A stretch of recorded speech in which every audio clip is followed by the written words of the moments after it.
Bonjour à tous. Au nom du laboratoire Al-Kandi, permettez-moi de vous souhaiter la bienvenue à ce deuxième webinaire que nous avons voulu cette fois-ci différent par son aspect multidisciplinaire. Nous avons l'honneur d'avoir parmi nous aujourd'hui un panel d'experts composé d'éminents professeurs représentant différentes spécialités. Je remercie professeur Khallafi, professeur Malek et professeur Abdia d'avoir accepté notre invitation pour ce webinaire et que j'aurai l'occasion d'introduire plus dans le détail ultérieurement. Professeur Benatman, pour sa part, s'est excusé de ne pas pouvoir prendre part à cette session suite à un empêchement de dernière minute. Afin de permettre à l'assistance de poser des questions, un lien a été envoyé par nos collègues sur les boîtes email des médecins afin de leur permettre de poser des questions qui seront traitées à la fin des présentations. Alors, nous ne saurons commencer ce webinaire sans avoir une pensée pour les victimes de cette pandémie, de leurs familles et de rendre un vibrant hommage à tous les professionnels de la santé qui se sont mobilisés au premier rang dans la lutte contre la pandémie du Covid-19 avec un grand sens de devoir et de responsabilité. Sans plus tarder, donc je donne la parole au professeur Khallafi. Professeur Khallafi, qui est chef de service de pneumologie au CHU de Beni Messous, plus précisément au service EFR. Professeur Khallafi est également président de la Société algérienne de la maladie du sommeil et de la VNI. Elle est vice-présidente de la Société algérienne de gériatrie et secrétaire générale de la Société algérienne d'endoscopie interventionnelle. Professeur Khallafi, à vous la parole. Merci beaucoup, chers confrères, bonjour. Je remercie les laboratoires Al-Kandi de m'avoir invité à participer à ce webinaire concernant cette pathologie qui nous pose de grands problèmes en pratique courante. Cette épidémie cette pandémie qui concerne un peu toutes les spécialités. Et sans plus tarder, je vais vous parler de l'atteinte pulmonaire justement de cette pathologie.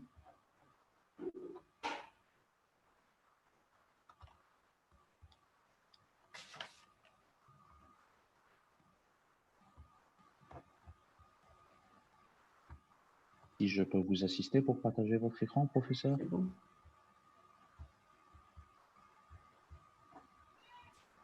Excellent. Voilà, et donc je vais vous parler aujourd'hui, au cours de ce webinaire, de l'atteinte pulmonaire du Covid-19, ses caractéristiques cliniques et ses séquelles. Il faut savoir que l'identification de cette pathologie, le Covid-19 qui est causé par un coronavirus de SARS-CoV-2, elle a commencé d'abord par une épidémie de pneumonie d'allure virale qui a émergé dans la ville de Wuhan en Chine. Il faut savoir que finalement, les premiers symptômes de cette pathologie étaient des symptômes respiratoires à type de pneumonie. Le mode de transmission de cette pathologie, elle est interhumaine et elle se fait aussi par des gouttelettes respiratoires ou bien par un contact manuel avec une surface contaminée par ces gouttelettes respiratoires.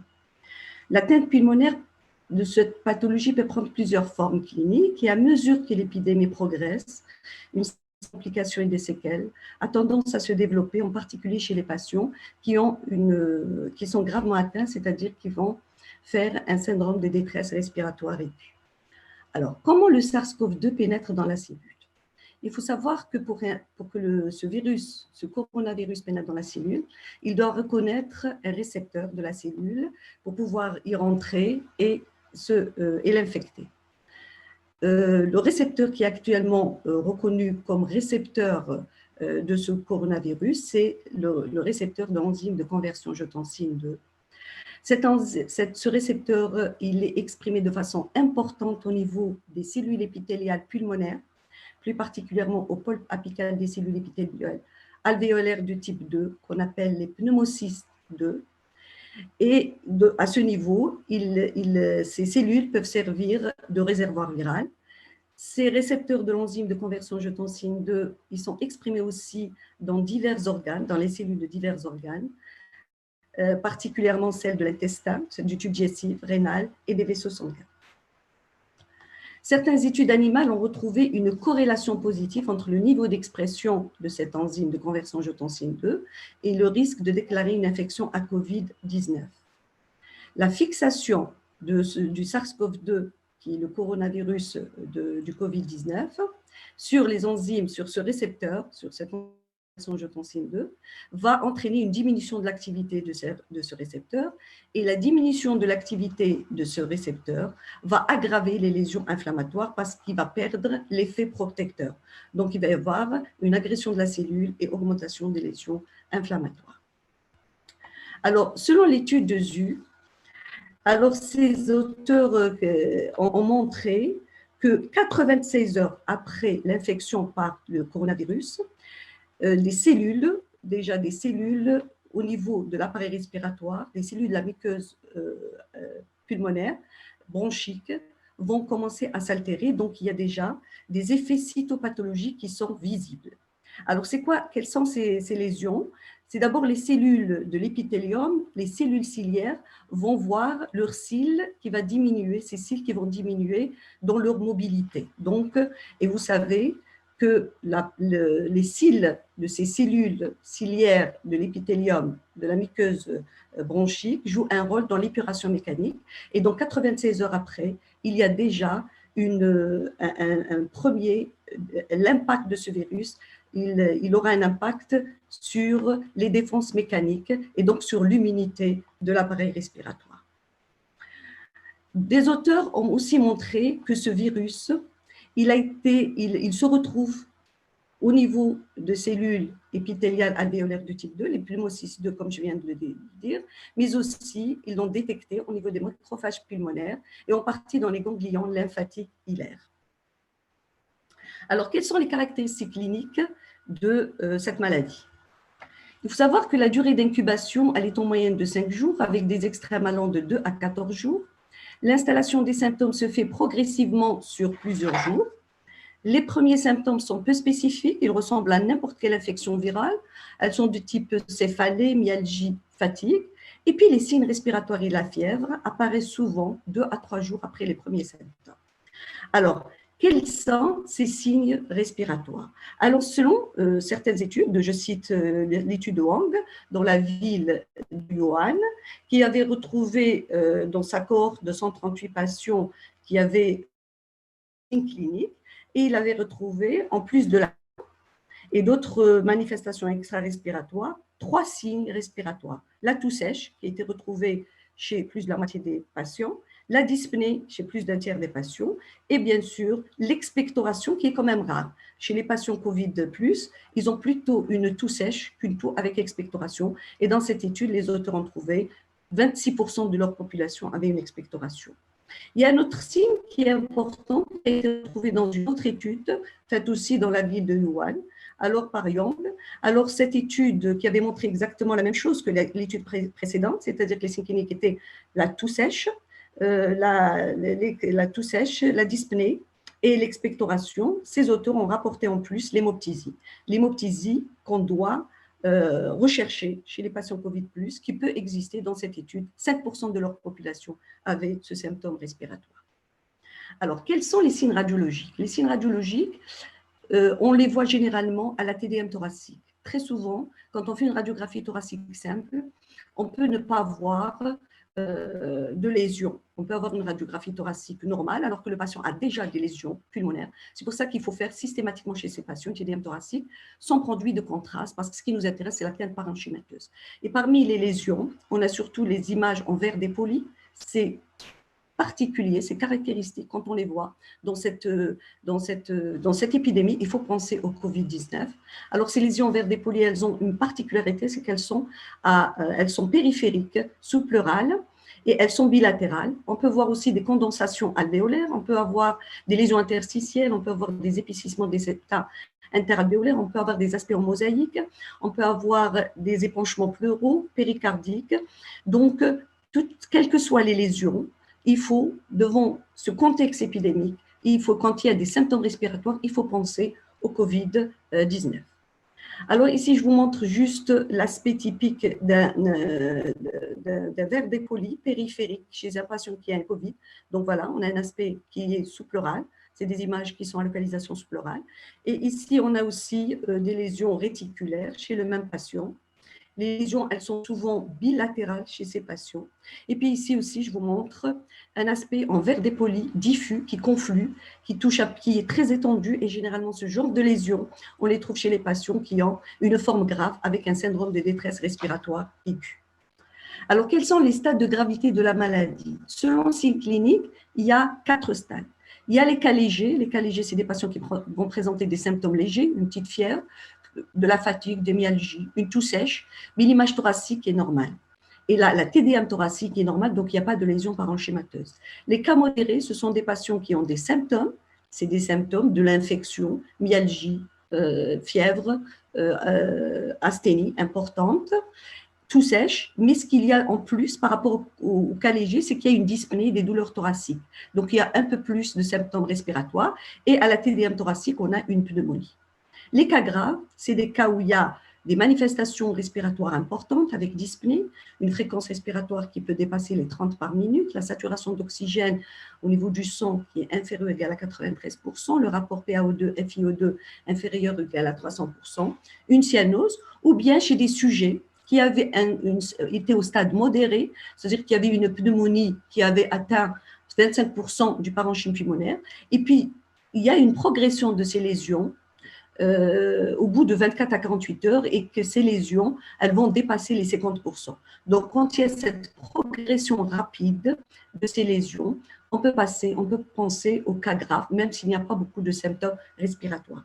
Et puis, les cas critiques, ce sont des cas où il y a une insuffisance respiratoire aiguë, un choc septique ou une dysfonction multiviscérale.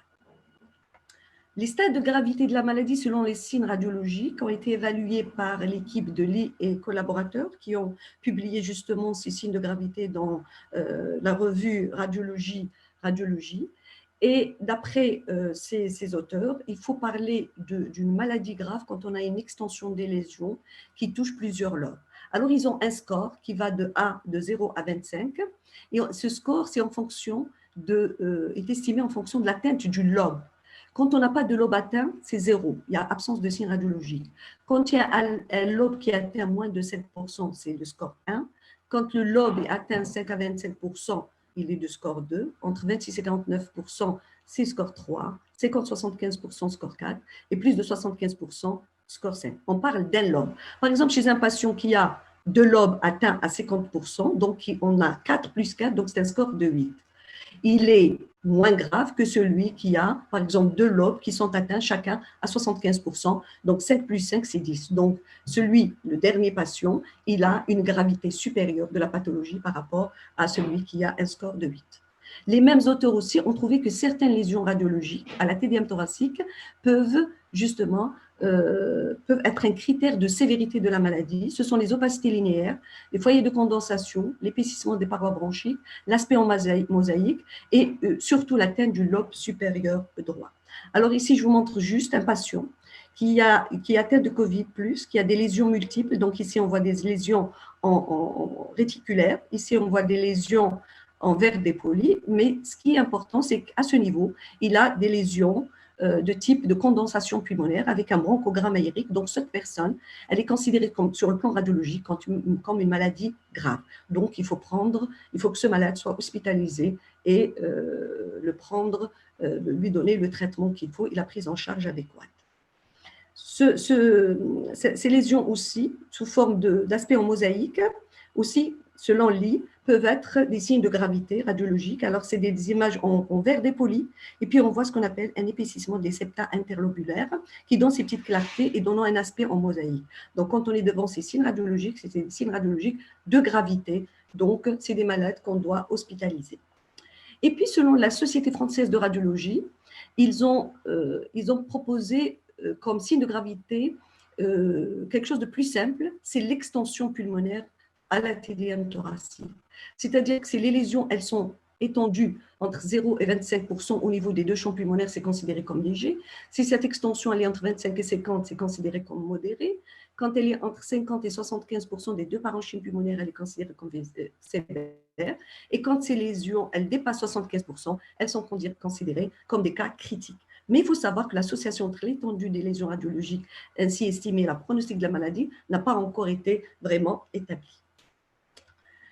Sur le plan biologique, les critères de gravité, on peut les voir devant quand on fait une formule, quand on a une lymphopénie, surtout si cette lymphopénie elle est sévère, une hypoéosinophilie, devant les signes d'hypercoagulabilité, tels que l'augmentation des dédimères et le baisse du TP, l'élévation de certains enzymes, les transaminases, la créatine ou la troponine, ça reflète l'atteinte de plusieurs organes, l'hyper- ou l'hypoalbuminémie, l'augmentation de l'urée et du LDH, mais surtout les marqueurs inflammatoires élevés.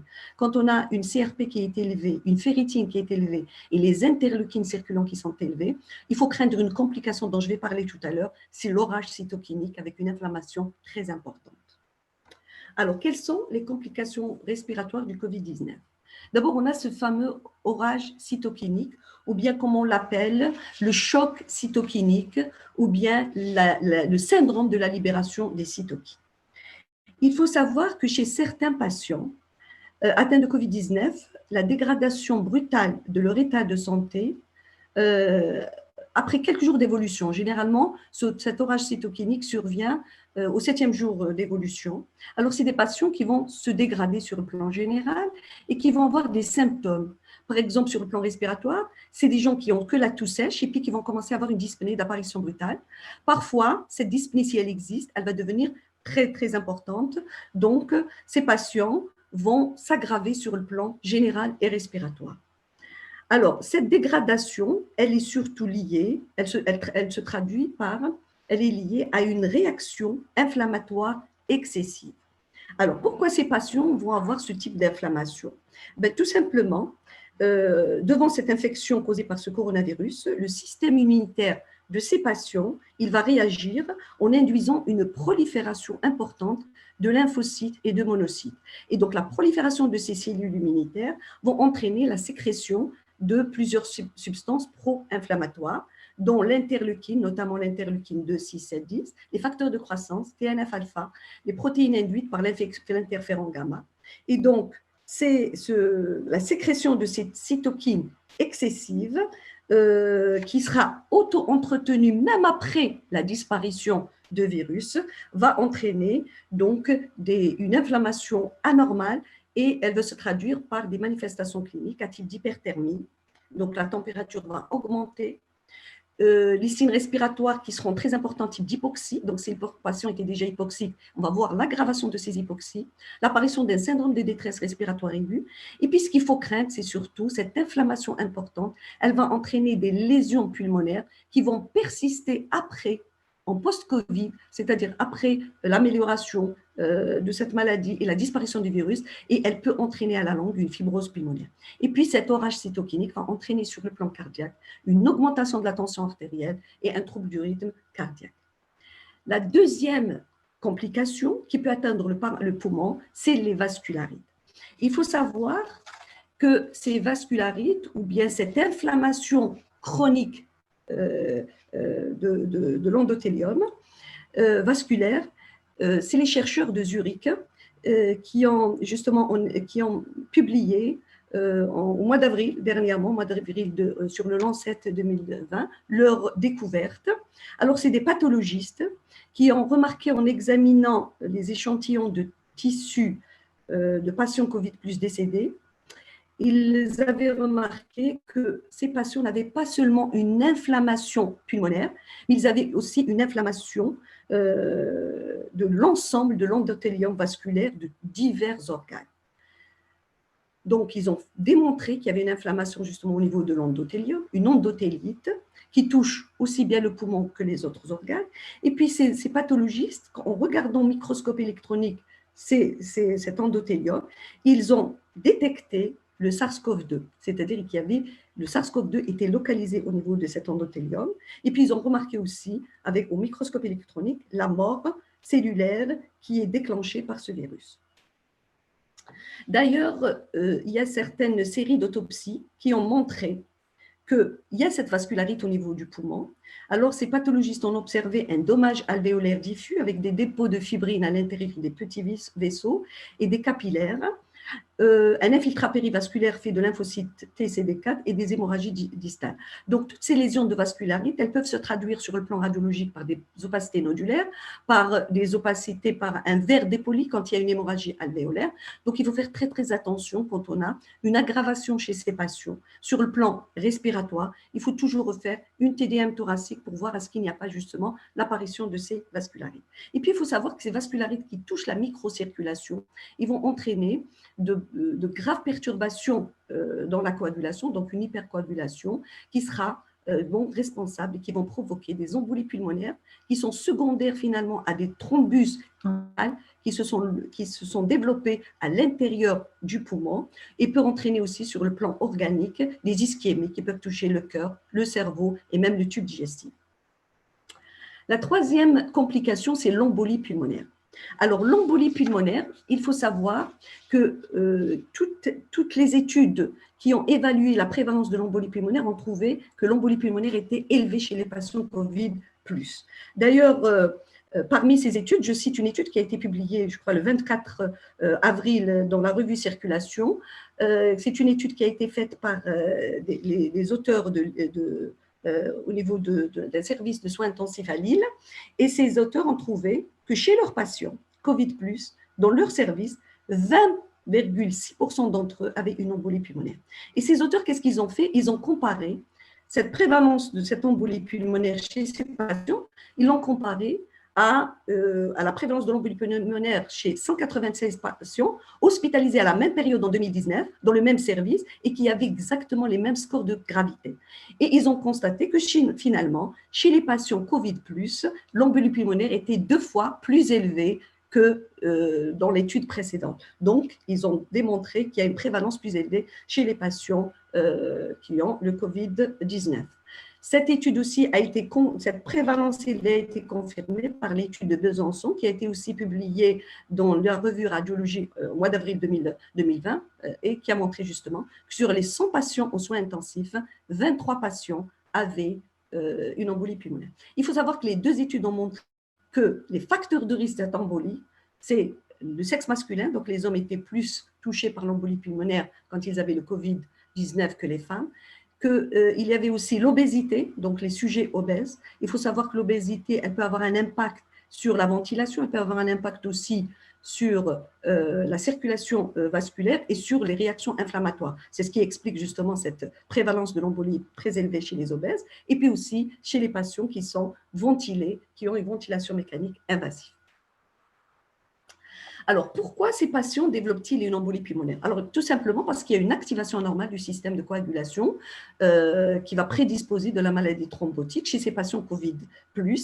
Et cette activation anormale du système de coagulation, elle est due surtout à une inflammation excessive et une dysfonction de l'endothélium vasculaire qui est induite par ce virus. Donc, généralement, les anomalies de la coagulation vont être observées chez les patients Covid et il faut les rechercher. Donc, on a l'activation de l'hypercoagulation, donc il y a les TP et l'INR qui seront élevés, les D-dimères qui seront élevés avec le dosage de PDF, mais le taux de plaquettes, généralement, il n'est pas très diminué. Et puis, on peut aussi retrouver chez ces patients les signes de CIVD. Alors, chez ces patients, ce qu'il faut faire, quand vous avez un patient qui présente des signes, qui présente des lésions parenchymateuses, qui va normalement, et puis il va présenter vers le 5e, 6e jour une aggravation des symptômes respiratoires, il faut penser à l'embolie pulmonaire, il faut faire l'angioscan parce que nous, dans la pratique courante, pour faire le diagnostic généralement, on fait un scanner sans produit de contraste parce que ce qui nous intéresse, c'est les lésions parenchymateuses. Mais si on voit que le patient est très dyspnéique, qu'il a une hypoxie sévère, il faut penser à l'embolie pulmonaire et faire un scanner avec produit de contraste, donc un angioscanner qui permet, c'est l'examen de référence à pratiquer en urgence pour confirmer le diagnostic. Voilà, ici juste je vais vous montrer un patient, un scanner avec un angioscan chez un patient qui présente un Covid+. Alors ce patient, il a les fameuses images en verre dépoli périphérique. Ensuite, on a ici des signes de condensation. On les voit ici aussi. Et puis, ici, sur la fenêtre médiastinale, ce patient, il a une embolie qui est diffuse, qui touche aussi bien les lobaires que les sous-segmentaires. Alors, quelles sont les séquelles pulmonaires à long terme du Covid-19? Ce qui nous fait peur, nous les pneumologues, quand on est devant un patient qui fait un Covid-19 et qui présente quand même des lésions plus ou moins étendues sur le plan pulmonaire, c'est que ce patient finit par avoir une fibrose pulmonaire.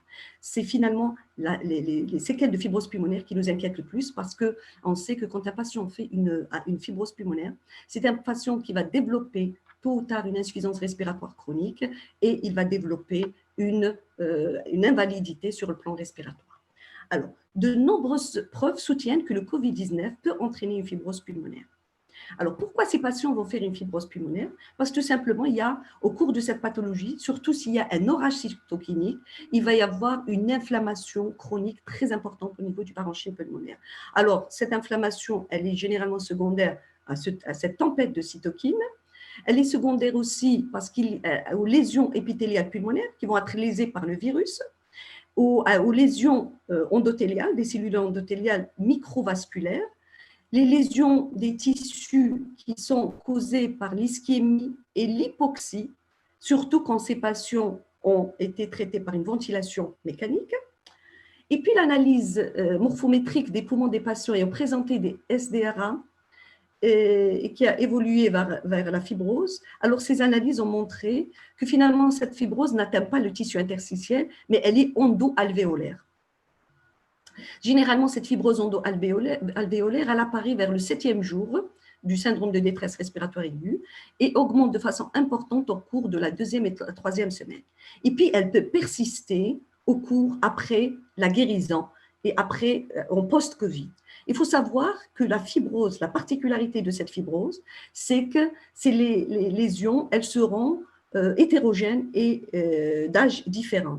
C'est-à-dire qu'il y a des zones où on a un processus fibrotique avancé et il existe d'autres zones où on a encore une inflammation active. Donc, ce qu'il faut savoir que chez ces patients, des semaines plus tard et des mois plus tard, il faut faire très attention. Il faut refaire une TDM thoracique. Il faut faire chez eux une exploration fonctionnelle respiratoire pour voir à ce qu'ils n'ont pas développé cette fibrose pulmonaire. Il faut savoir que même après la guérison, cette fibrose pulmonaire va évoluer à son propre compte parce qu'il y aura toujours des régions où cette inflammation sera active. Alors, pour conclure, et concernant cette fibrose, je vais vous montrer juste cette image d'un patient qui a quand même des lésions assez étendues en verre dépoli. Et puis 2 à 3 semaines après, 23 jours après, on voit qu'il y a l'installation de cette fibrose pulmonaire à type de lésion réticulaire. Et ici, on voit qu'il y a de petites lésions en rayon de miel qui commencent à apparaître. Alors, imaginons si les patients ont des lésions assez diffuses, donc on va voir généralement chez eux, quand ça évolue vers la fibrose, une atteinte parenchymateuse assez importante. Alors, pour conclure, qu'est-ce que je peux vous dire? C'est que le Covid-19, quand il a émergé sous forme d'une pneumonie. Donc, il y avait l'atteinte respiratoire qui était la première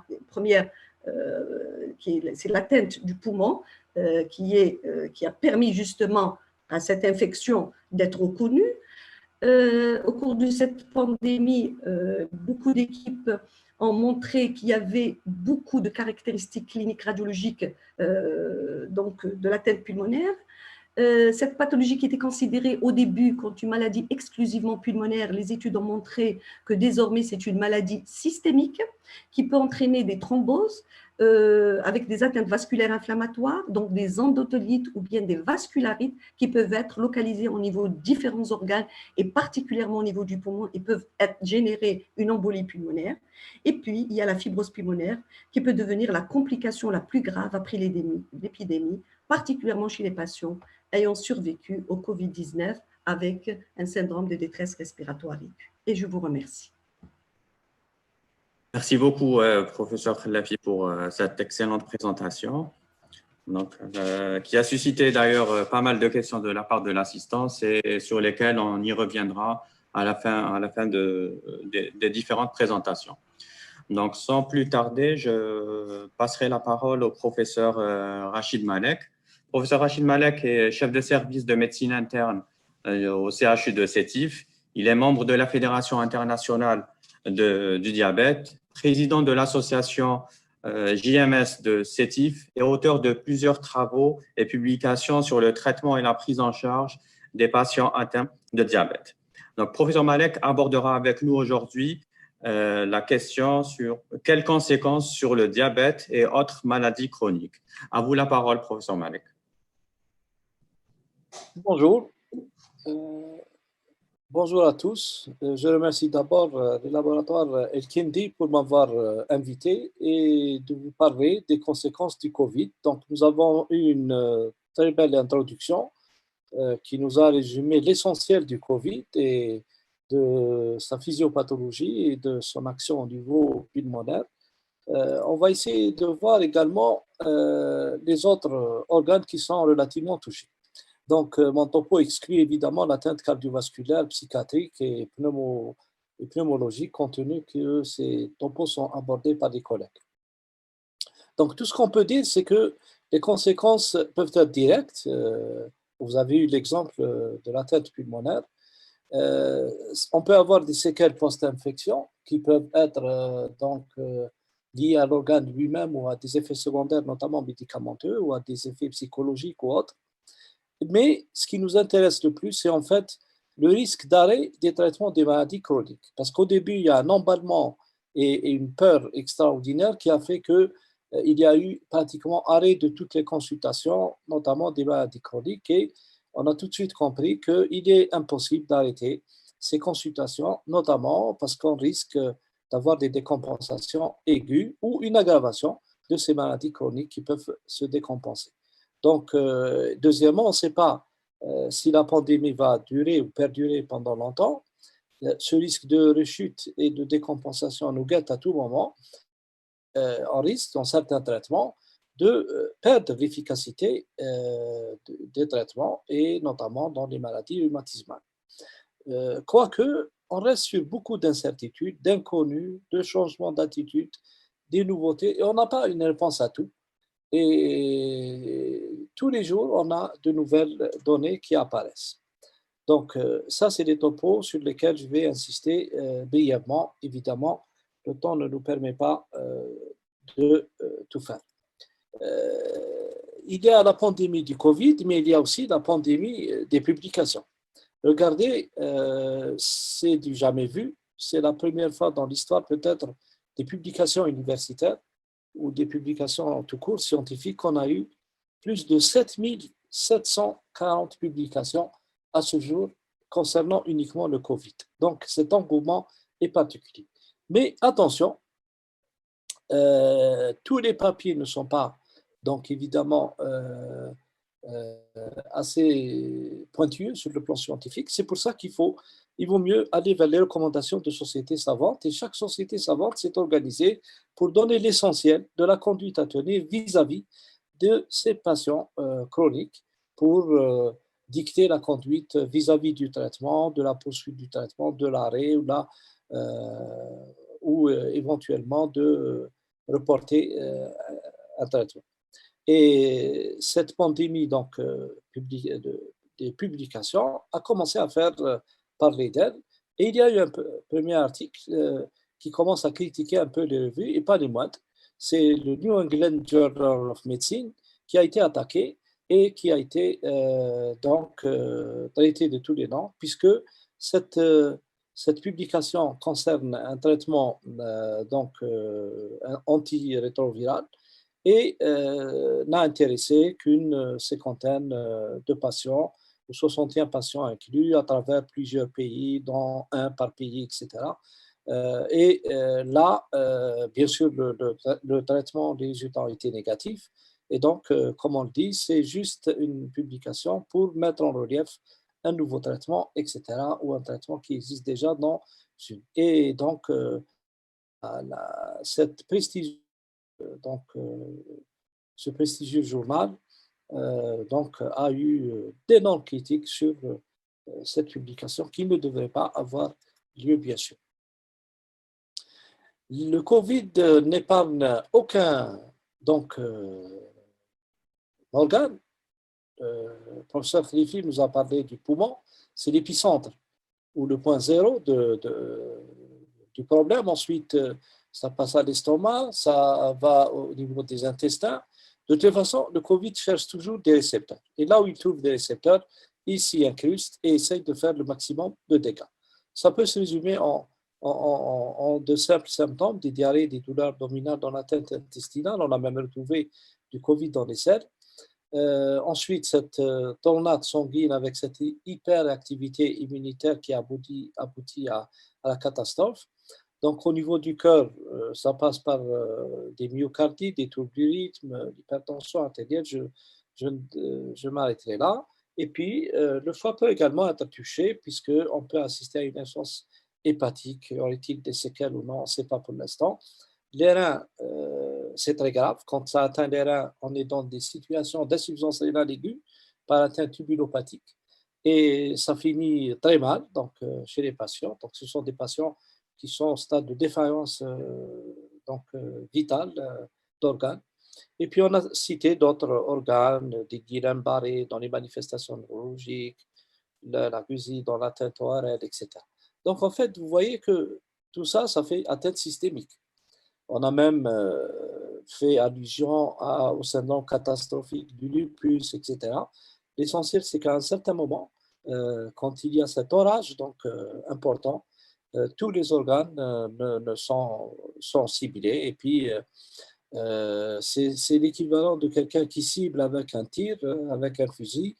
Ça, c'est la réaction immunitaire normale. Mais quand vous prenez un bazooka et vous tirez sur le tas, vous tuez et les cellules cibles et les autres cellules qui n'ont rien à voir avec le problème et ça fait des dégâts considérables. Donc, en fait, regardez bien, c'est très important cette slide parce qu'en fait, quand on a les malades graves qui sont cités à chaque fois, ce sont les malades âgés et ce sont les malades qui ont des comorbidités et pas les moindres. Quand on parle de diabète, il y a souvent de l'hypertension et l'hypertension est très importante dans le Covid. Quand on parle d'obésité, il y a souvent le syndrome d'insulinorésistance et toutes les conséquences d'hypertension, de diabète et j'en passe, et surtout la réaction inflammatoire qu'on va voir tout à l'heure. Quand on parle de cancer également, il peut accompagner le diabète et toutes ces maladies cardiovasculaires qui font aussi partie des complications du diabète, de l'hypertension et de l'obésité. Donc, en fait, la personne piégée, c'est les personnes en fait souvent âgées et des personnes qui ont souvent des comorbidités et pas les moindres. Si on commence par le diabète, on dira deux mots. Donc, c'est les récepteurs AC2 qui sont les plus importants, qui sont ciblés par le Covid et qui s'expriment très bien au niveau du pancréas. Et on a deux conséquences au niveau du pancréas. Donc, en fait, les patients diabétiques se déséquilibrent rapidement, à tel point que les diabétiques de type 1 font rapidement une acidocétose diabétique et se compliquent très rapidement. Deuxièmement, on a même décrit, des diabétiques de type 2 également peuvent se déséquilibrer.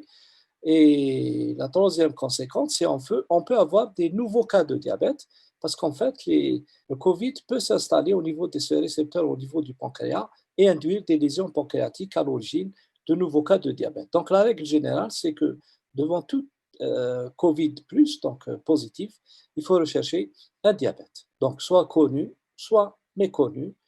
S'il est connu, l'hémoglobine glyquée sera élevée parce que c'est les 3 mois, les 3 derniers mois. Si elle est normale ou l'hyperglycémie se limite à l'hyperglycémie, c'est évidemment un nouveau cas de diabète. Et la règle générale, c'est de ne pas dépasser 1,80 g et mettre tous les patients qui dépassent ce chiffre à l'insuline pour éviter donc la surinfection, puisqu'on connaît que déjà le patient diabétique est sur le plan immunité démuni. Il a une immunité réduite par rapport aux autres, par rapport au chimiotactisme, par rapport au nombre de macrophages, etc. Donc, mais la réponse pour rassurer nos amis, les médecins qui nous écoutent, c'est que les patients diabétiques ne sont pas plus exposés que la population générale, mais s'ils attrapent un Covid, l'atteinte sera plus grave et le pronostic plus sévère.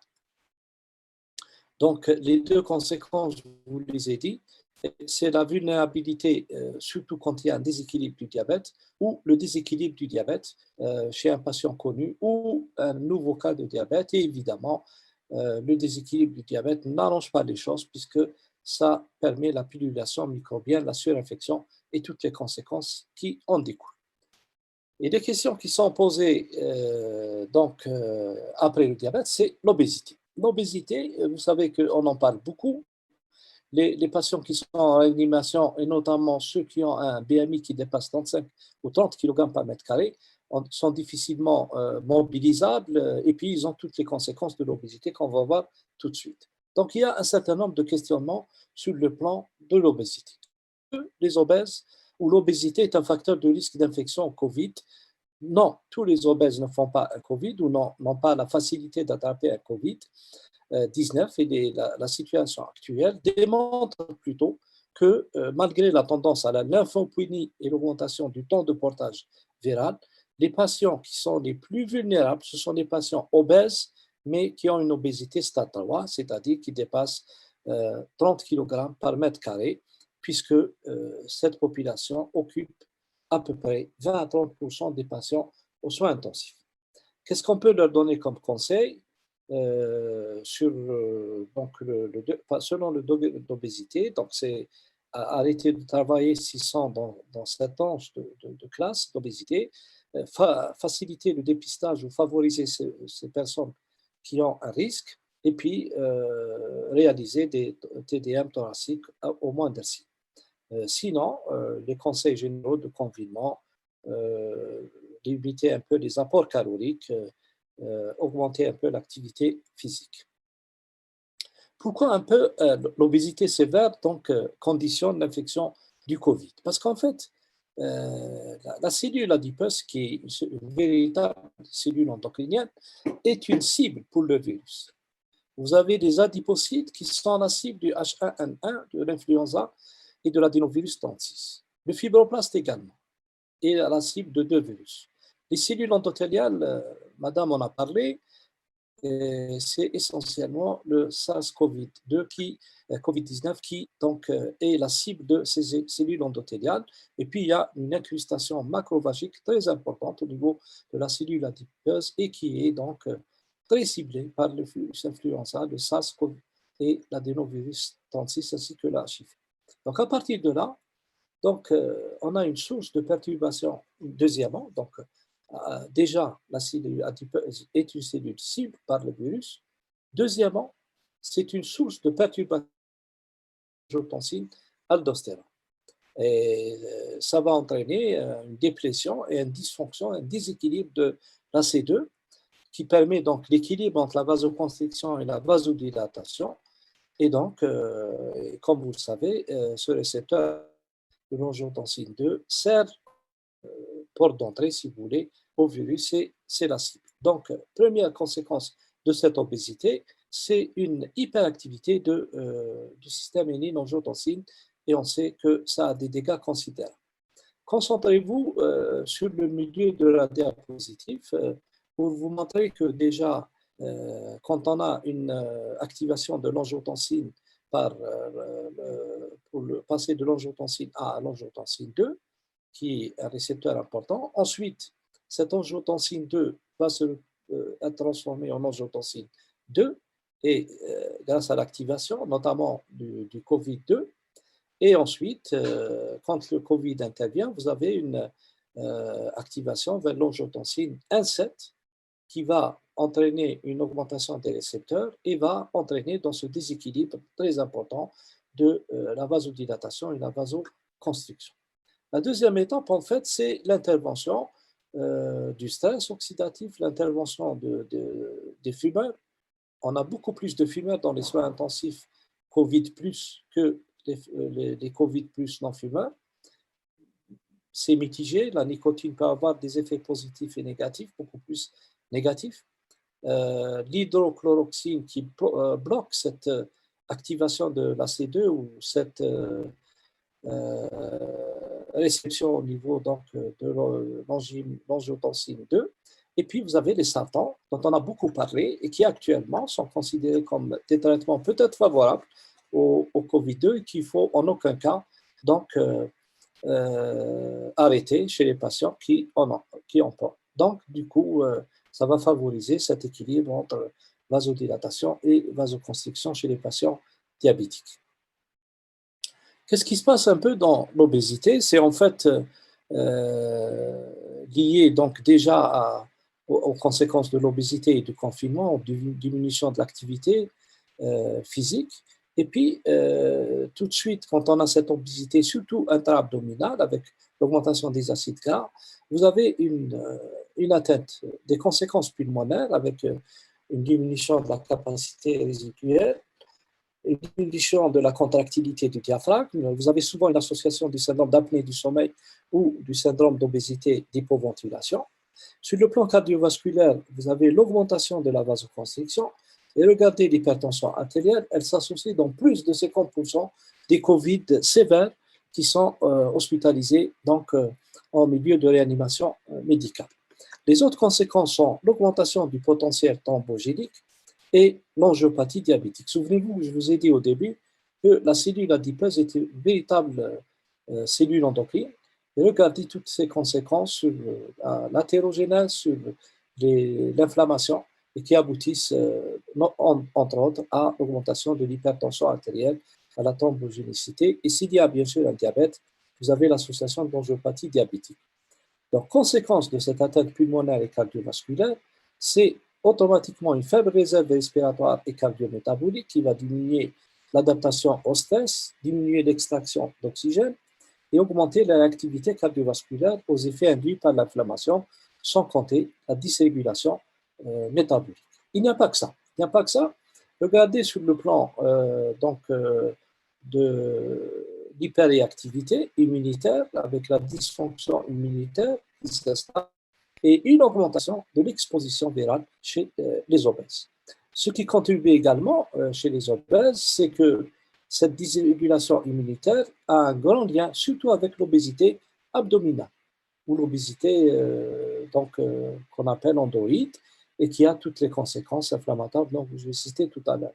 Deuxièmement, il y a une augmentation du portage viral et une augmentation du contenu viral dans les poumons. Tout ça va entraîner une augmentation de la sévérité de l'infection virale chez les COVID-19. On arrive aux maladies rhumatismales. Donc, vous savez qu'on a beaucoup de patients qui ont des polyarthrites rhumatoïdes, des lupus érythématosystémiques, des Sjögren, etc. Et la question qui était posée, c'est que, compte tenu que ces patients sont souvent soit sous corticothérapie, soit sous chloroquine, plaquenil, soit sous biothérapie, soit sous méthotrexate, etc., plein de questions ont été posées. La première, c'est toujours, est-ce qu'ils sont plus exposés que les autres? C'est pas pareillement que comme les diabétiques, comme les obèses, ce n'est pas toutes les maladies rhumatismales qui vont une atteinte donc systématique ou plus importante que la population générale. Quand ils font une atteinte, c'est beaucoup plus lié à l'âge et aux comorbidités qui sont associées à ces maladies rhumatismales. Dans ce cas, donc, il y a un registre qui a été ouvert entre l'ACR, l'American College of Rheumatology, et l'EULAR, la Société européenne, pour recenser tous les cas de rhumatisme inflammatoire chronique associé au Covid, et on aura des résultats prochainement. Donc, qu'est-ce qu'on fait chez ces malades? Mesures d'hygiène comme tout le monde. On réduit leur consultation, sauf si c'est indispensable. Et s'ils sont sous glucocorticoïdes, il faut utiliser la plus faible dose possible, c'est-à-dire 10, 5, 10, 15 mg maximum. Mais si les glucocorticoïdes sont indispensables, il ne faut pas les arrêter. Et de même pour les enzymes les inhibiteurs de l'enzyme de conversion, qu'il s'agit des inhibiteurs de l'enzyme de conversion ou des ARA2, des sartans. Pour l'instant, il n'y a pas d'indication à les arrêter. La situation dans laquelle les patients sont stables, n'ont pas d'exposition au Covid, ben, on poursuit les mêmes traitements que vous voyez affichés ici. On a eu beaucoup de débats sur la chloroquine, il faut la poursuivre chez ces patients. Je prends le cas des lupiques, on traite les lupiques avec la chloroquine depuis des dizaines d'années, ben, on n'a jamais eu de problème ou d'effets secondaires, etc. Donc, grosse polémique, on ne voit pas pourquoi. Sinon, tous les autres, on les indique. On prend juste un petit souci par rapport à la biothérapie, qu'il ne faut pas distancer jusqu'à, par exemple, 8 mois ou quelque chose comme ça. Mais sinon, on peut différer si on craint un Covid chez un patient, etc. Pour les patients lupiques, donc on continue la chloroquine. Chez les femmes enceintes atteintes, il faut continuer à administrer la chloroquine à la même dose lorsqu'elle est disponible, et bien sûr. Et quand on a des patients qui sont nouvellement diagnostiqués, si c'est des polyarthrites rhumatoïdes, on entame le traitement. On peut même entamer des inhibiteurs de l'interleukine 6. On peut donner les DIMAR, on peut donner le plaquenil, on peut donner des glucocorticoïdes, mais à dose faible, inférieure à 10 mg. La seule chose qui a été donc relatée par l'ACR, c'est le Goujol-Chogrine, chez lequel on dit qu'il n'y a pas d'efficacité actuellement de la chloroquine, et ce traitement donc a été mis de côté en dehors du Covid bien avant. Maintenant, si c'est des patients qui ont une atteinte du Covid, donc et qui sont stables, donc si c'est juste des patients qui sont exposés au Covid, ils ont un parent ou quelqu'un qui a été touché par le Covid, donc on continue les traitements à base de hydrochloroquine, salazopéridine, anti-inflammatoire, non stéroïdien. Les biothérapies doivent être continuées, les immunosuppresseurs, on les arrête temporairement parce que la biothérapie peut entraîner une diminution de l'immunité chez les patients.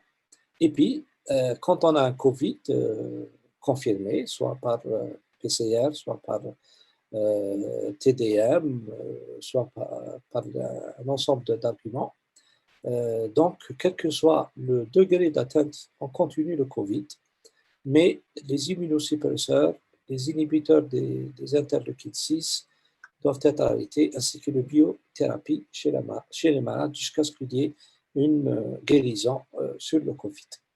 Donc, en gros, pas d'arrêt systématique des traitements immunosuppresseurs de biothérapie, pas d'arrêt intempestif des corticoïdes, pas d'anti-inflammatoire non stéroïdien. Et si vous êtes sous immunosuppresseur, biothérapie ou corticoïdes au long cours, il faut utiliser la plus faible dose de corticoïdes possible. Un mot sur les maladies thyroïdiennes, pareil, il n'y a pas plus de risque par rapport aux autres. Le risque, c'est plutôt quand vous arrêtez un traitement, à un certain moment, on a eu des rumeurs que le lévothyrox était en rupture, et bon, le risque, c'est quand vous avez un patient qui est décompensé en hypothyroïdie ou qui a un coma hypothyroïdien. Toutes les infections et toutes les décompensations sont à l'affût de cette hypothyroïdie, surtout s'il est dans un coma, et c'est plutôt dangereux. Mais sinon, il n'y a pas plus de risque par rapport à la population générale chez les patients, évidemment, qui sont bien traités. Pour les MICI, donc les maladies inflammatoires intestinales, donc pareil, donc ne pas interrompre le traitement immunomodulateur dans un but préventif, parce que imaginez, vous arrêtez un traitement préventif chez une maladie de Crohn, par exemple, vous risquez de faire une décompensation aiguë grave et qui peut être à l'origine de surinfection, d'état de choc, moins de complications chirurgicales, de perforation, autre chose. Donc, en fait, chez les patients, par contre, qui sont infectés par le Covid, il faut arrêter tous les traitements immunomodulateurs. Je termine par le cancer. Donc, c'est des recommandations faites par le ministère de la Santé, je pense avec les oncologues. Et là, c'est clair. Donc, en gros, ils nous disent de ne pas reporter la chimiothérapie chez les patients parce que sinon, vous allez perdre l'efficacité des traitements. Donc, pour le cancer du poumon, je vais laisser les oncologues en parler. S'il y a de la cortisone dans le traitement, il faut utiliser la plus petite dose minimale possible. Et bien sûr, évidemment, chez les patients qui sont dénutris, qui ont de gros problèmes, etc., ils sont bien sûr à risque de faire une infection au Covid ou une autre infection. Voilà, c'est tout ce que j'avais à vous dire et je vous remercie. Merci beaucoup, professeur Malek, pour cette excellente présentation donc, qui était complète et qui a abordé plusieurs sujets relatifs à l'infection au SARS-CoV-2 et à la pathologie COVID-19. Donc, qui a suscité d'ailleurs plusieurs questions que nous aborderons à la fin des présentations. Sans plus tarder, donc on passe à la présentation suivante qui sera réalisée par le professeur Aoudia. Donc, professeur Aoudia est chef de service, d'unité de rythmologie au sein de l'hôpital du CHU Mustapha Bacha d'Alger. Professeur Aoudia est également auteur de plusieurs travaux et publications en cardiologie et aussi plus spécialement en rythmologie. Il est membre fondateur de la Société algérienne de rythmologie, mais aussi membre fondateur et trésorier de la Société africaine de rythmologie. Professeur Aoudia abordera avec nous aujourd'hui la thématique atteinte cardiaque et COVID-19. Donc, la parole est à vous, professeur Aoudia. Merci, assalamu alaikum, Ramadan Karim à tous. Je remercie le laboratoire Al-Kindi qui me donne cette opportunité pour présenter ce topic sur les atteintes cardiaques du Covid-19 à travers le web.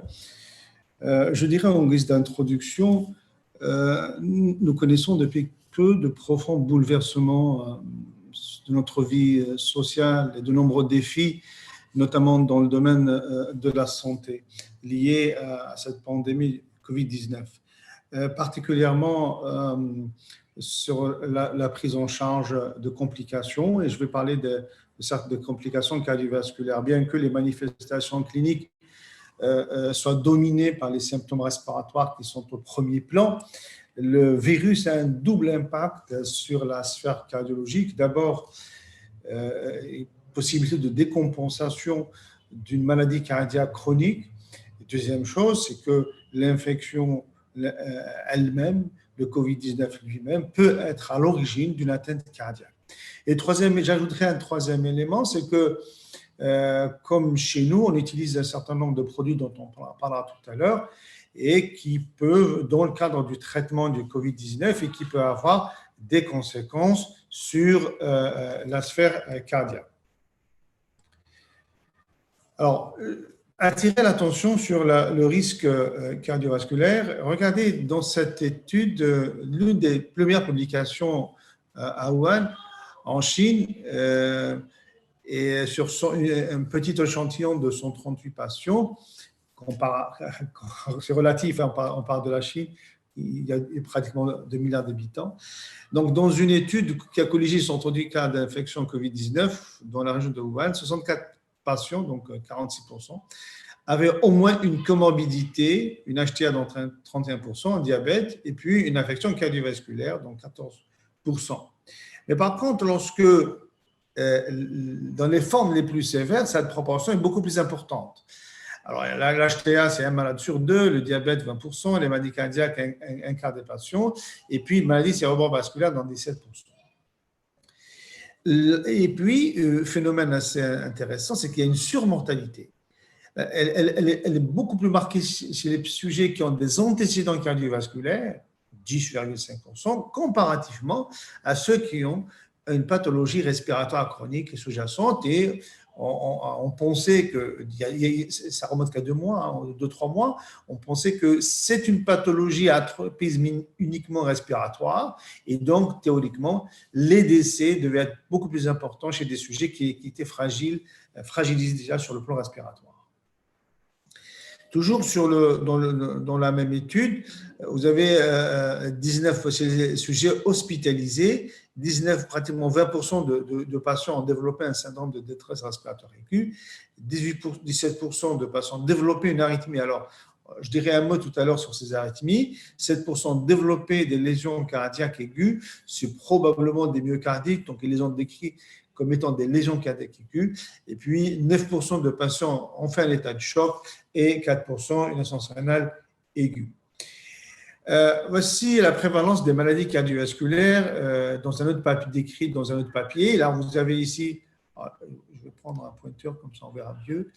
Alors ici, chez les sujets qui ont des patients qui ont un Covid-19 confirmé, dans cette slide de droite, et on voit très très bien que dans 75% des patients, vous voyez qu'ici, ils n'ont absolument aucune comorbidité. Et je vous rappelle que chez les patients Covid-19, il n'y en a que 15% qui font des formes sévères. Les autres sont traités à titre ambulatoire. Et vous avez ici à peu près 13% d'hypertension et puis un peu moins, disons, de diabète, d'insuffisance respiratoire et de cancer autour de c'est insignifiant. Alors maintenant, chez les sujets qui ont présenté un Covid-19 grave et qui a entraîné le décès, alors là, ça s'inverse. Vous avez à ce moment-là pratiquement 63 des patients ont une comorbidité. Alors, vous avez pratiquement 32% d'hypertension, vous avez pratiquement 20% de pathologie cardiovasculaire, vous avez 16% de diabétiques, et donc vous avez finalement, toutes les pathologies cardiovasculaires, hypertension, diabète, on a une tendance à une prévalence plus importante lorsque les formes sont sévères. Voici sur cette slide la fréquence relative des facteurs de risque cardiovasculaire et des pathologies cardiovasculaires préexistantes, donc des antécédents, chez les patients COVID-19. Donc ici, c'est une série de patients d'études chinoises. Et la dernière, ici, c'est une publication de 2018, c'est une étude de population générale. Vous avez un nombre assez important sur 12 600 patients et qui décrivent les facteurs de risque. Vous avez les antécédents cardiovasculaires, le diabète, l'HTA, le tabagisme, les coronariopathies et maladies cérébrovasculaires.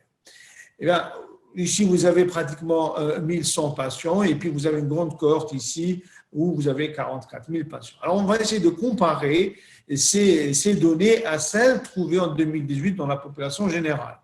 Et bien, si vous remarquez, si on prend celle-là, on a 10,5% d'antécédents cardiovasculaires, alors que dans la population, on retrouve sensiblement la même chose.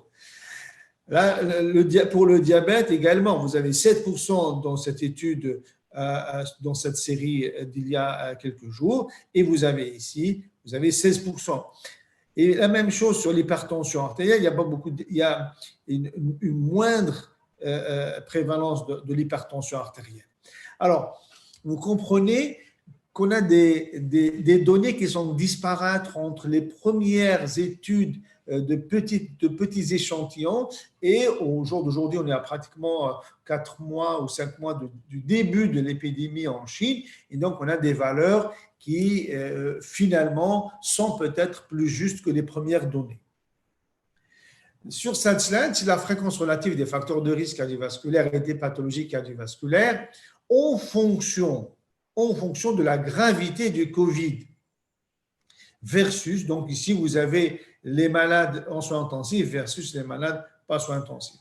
Alors vous avez ici les facteurs de risque et en bas vous avez les antécédents cardiovasculaires. Je pourrais zoomer éventuellement pour que vous puissiez avoir une idée plus précise. Alors si on prend ici le diabète, là, vous avez les séries d'études, et là, le devenir, soit intensif versus non, sévère versus non sévère, décès versus survivant. Alors, si je prends dans cette première série de Guyan sur un peu plus de 1000 patients, ben vous avez, pour les sévères, vous avez 16% de diabète, et vous trouvez chez les non sévères que 5%. Donc, finalement, ici, on a plus de diabétiques dans les formes sévères et ça a été noté déjà précédemment. On peut voir également sur les décès. Alors, si on voit sur les décès et ici par rapport au diabète, vous voyez qu'il n'y a pas finalement de différence dans cette autre étude, mais regardez, l'échantillon est petit et dans cette étude n'a pas été notée, de la première étude n'a pas été notée. On pourrait voir également sur les maladies, l'hypertension artérielle qui a été notée comme étant un facteur prévalent dans le Covid-19 et particulièrement dans les formes sévères. Eh bien, lorsqu'on regarde ici, eh bien, ça ne se confirme pas dans cette étude, puisque dans les formes sévères, on a 24%, et puis vous avez donc 41 versus 124. Enfin, si on reprend sur les antécédents cardiovasculaires, ce qui est noté ici, c'est que lorsqu'il y a des antécédents cérébrovasculaires, coronariopathie ou maladies cardiovasculaires, on comprend aisément qu'une infection sévère va décompenser cette condition pathologie cardiaque et donc va aggraver le pronostic de l'infection ou de l'affection en général. Puisque je dirais que cette pathologie, sur le plan physiopathologique, il y a certains auteurs qui l'ont scindée en 3 phases. Et la première phase, c'est une phase purement d'infestation virale, donc infectieuse. Puis il y a une phase intermédiaire qui va s'équilibrer entre infection et inflammatoire. Et puis la troisième phase est une phase éminemment inflammatoire, comme a été rappelé tout à l'heure, le strombocytokine. Donc, les maladies chroniques, finalement, sont un facteur aggravant, et voici toujours dans les mêmes études. La dernière seulement, qui est une étude italienne, j'en ai parlé des études chinoises, la même chose. Ici, vous retrouvez les comorbidités les plus fréquemment retrouvées, sont l'hypertension, essentiellement l'hypertension artérielle en première position. Vous avez ensuite le diabète, les maladies cardiovasculaires, et la fibrillation atriale et le cancer. En réalité, ce triptyque hypertension, diabète et maladie cardiovasculaire est très souvent rapporté dans toutes les séries chinoises et même dans cette série italienne. Alors, l'influence des conditions chroniques préexistantes sur le taux de mortalité, je l'ai dit tout à l'heure, elle impacte le pronostic de manière extraordinaire. Vous voyez que les antécédents de maladies cardiovasculaires, quelqu'un qui a une atteinte cardiaque, qui va développer une infection, Covid-19, et le risque de mortalité est le plus important. Il dépasse même les 10%. Les diabétiques aussi, il a été déjà souligné, ils ont un risque de décès assez conséquent. Voici un autre papier de la Société européenne sur le système cardiovasculaire et les implications du Covid sur le système cardiovasculaire. Ici, on a le SRAS, le MERS, donc l'épidémie du Moyen-Orient, et le Covid-19 ici. Vous voyez qu'on a des lésions myocardiques et puis une atteinte cardiaque aiguë, des états de choc et des troubles du rythme. Et vous voyez qu'ici, il y a une remarque, c'est que la plupart des patients sont en unité de soins intensifs parce que leurs conditions hémodynamiques sont assez précaires. Aussi, il a été étudié l'association entre les caractéristiques cliniques des patients et le recours à la ventilation mécanique chez les patients. C'est une étude sur 125 patients, Covid-19 admis en réanimation en analyse univariée et multivariée. Alors, on a pris l'âge, le sexe, le diabète ou non, l'hypertension, la dyslipidémie et puis le poids. Et on remarquera que en univarié comme en multivarié, le facteur le plus important qui apparaît est l'obésité. Ensuite, vous avez ensuite l'hypertension artérielle. La significative n'est pas très importante. Et puis, beaucoup moins significatif, le diabète. Par contre, l'obésité, elle sort comme étant un facteur a priori qui aggrave la situation du patient sur le plan respiratoire et qui amène en tout cas à proposer une ventilation mécanique. Le Covid-19 et l'hypertension artérielle, je vais vous dire 2 mots parce qu'il y a eu beaucoup d'écrits. Ça a été développé tout à l'heure par mes collègues concernant l'AH2 et son implication comme étant un récepteur transmembranaire du Covid-19. Je ne vais pas revenir là-dessus. Je dirais tout simplement, la question qui s'est posée, il y a tout un débat sur faut-il ou non maintenir les traitements. Il n'y a pas de preuves cliniques sur l'arrêt du médicament. Et toutes les sociétés, comme a été rappelé tout à l'heure, d'hypertension artérielle et de cardiologie, insistent et recommandent la poursuite du traitement. Et le professeur Malek, tout à l'heure, avait fait une remarque à juste titre, disons qu'il est probable que le traitement par l'inhibition du système rénine-angiotensin d'aldostérone pourrait avoir un effet plutôt favorable chez ces patients. En tout cas, il y a une étude qui s'appelle ACORES 2 et qui est en cours en France pour vérifier cette histoire. Alors, en termes des troubles du rythme et Covid-19, eh bien, il n'y a eu pas beaucoup de publications. En tout cas, il y a un papier chinois qui dit qu'il y avait pratiquement 7% de troubles du rythme chez les sujets en hospitalisation ordinaire et 44% en réanimation. Alors, mais sans préciser le diagnostic. On sait très bien que lorsque les malades sont en réanimation, ils ont certainement pour une pathologie éminemment respiratoire, avec des troubles électrolytiques, particulièrement une hypokaliémie, et bien cette ambiance favorise l'éclosion de troubles du rythme, particulièrement en l'étage auriculaire tel que la fibrillation atriale. Il y a, comme ils le disent d'ailleurs dans leur mécanisme, cette forte prévalence de l'arythmie est liée à cet environnement de la réanimation. Toutefois, l'apparition d'une arythmie maligne dans un contexte d'élévation de la troponine, on en parlera tout à l'heure, doit faire suspecter obligatoirement une lésion myocardique de type myocardite. Et j'en arrive donc aux myocardites, aux souffrances myocardiques. Les myocardites aiguës sont fréquentes chez des patients Covid-19 et sont associées à un moins bon pronostic. En effet, elles impactent pratiquement le pronostic de manière extrêmement importante et elles augmentent la surmortalité. Des études chinoises estiment que ces atteintes myocardiques surviennent entre 7 et 17% des patients, beaucoup plus fréquemment observées en réanimation, mais en tout cas, chez les sujets qui sont décédés, plus d'un malade sur deux avait une atteinte myocarditique. Plus rarement, des myocardites fulminantes ont été décrites avec une charge virale très élevée et avec à l'autopsie des infiltrats mononucléés sur le tissu myocardique. C'est très rare des myocardites fulminantes qui ont comme ça emporté les patients. Alors, je voudrais vous montrer la cinétique de la troponine et du pro-BNP durant l'hospitalisation pour bien voir. Alors, pour la première partie, ça c'est le troponine.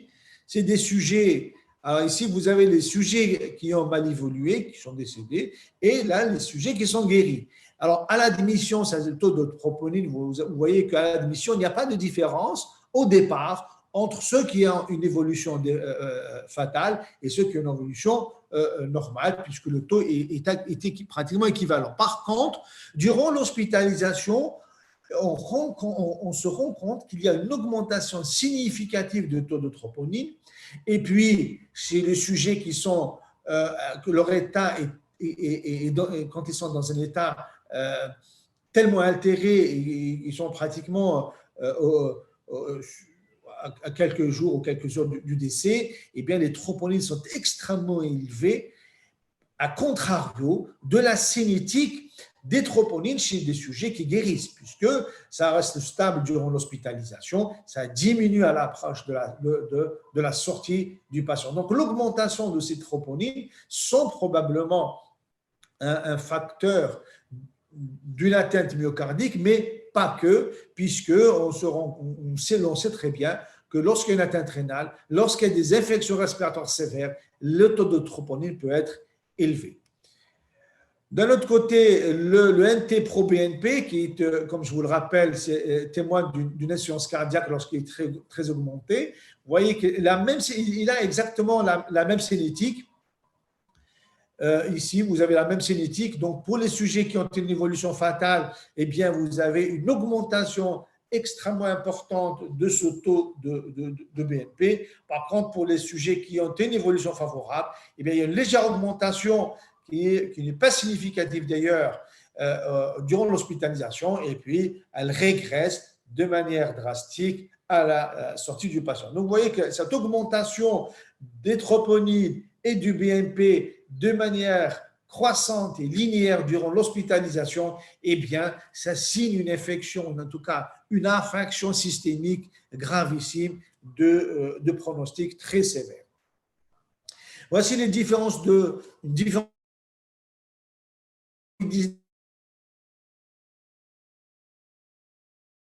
cardiaque causée par l'affection. Alors ici, lorsque vous n'avez pas d'antécédent de maladie cardiovasculaire, il n'y a pas de lésion cardiaque, eh bien la mortalité est autour de 7%. Et je prends l'inverse. Lorsqu'on a une maladie cardiovasculaire préexistante et des lésions cardiaques, c'est-à-dire des troponines très élevées, eh bien la mortalité est quasiment à 70%.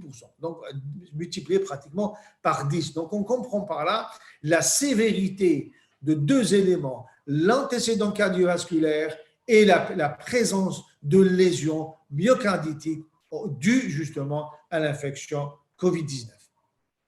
Alors, quels sont les mécanismes putatifs des lésions cardiaques COVID-19 ? Eh bien, on a supputé, on a des hypothèses sur une LH2 qui entraîne des dommages myocarditiques. On a l'hypoxie qui peut être, dans ce contexte, être à l'origine d'une souffrance myocardique et certains même, on dit qu'il peut être à l'origine d'une ischémie myocardique, voire même d'un syndrome coronaire aigu. Il y a aussi les microzomboles vasculaires. Et il y a enfin ce storm cytokinique, si je voudrais, cet orage cytokinique dont on a parlé tout à l'heure et qui peut être à l'origine, donc cette atteinte inflammatoire qui peut être à l'origine d'une atteinte cardiaque. Mais je pense que tous ces facteurs-là concourent à une atteinte cardiaque. Je finirai par vous donner quelques éléments. Voici un papier tout à fait récent d'il y a quelques jours sur la Heart Rhythm Society, c'est la Société américaine de rythmologie, qui donne des indications sur la surveillance du QT, le monitoring du QT lorsqu'on donne des traitements et bien qui allonge le QT.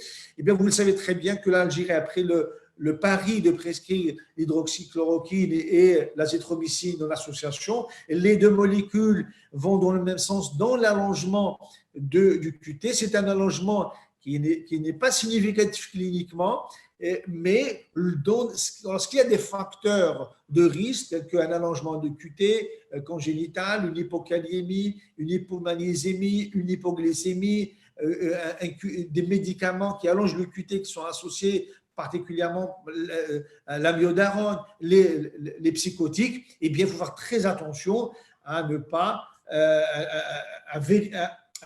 mesurer, si vous voulez, le risque-bénéfice entre la prescription de ces drogues-là.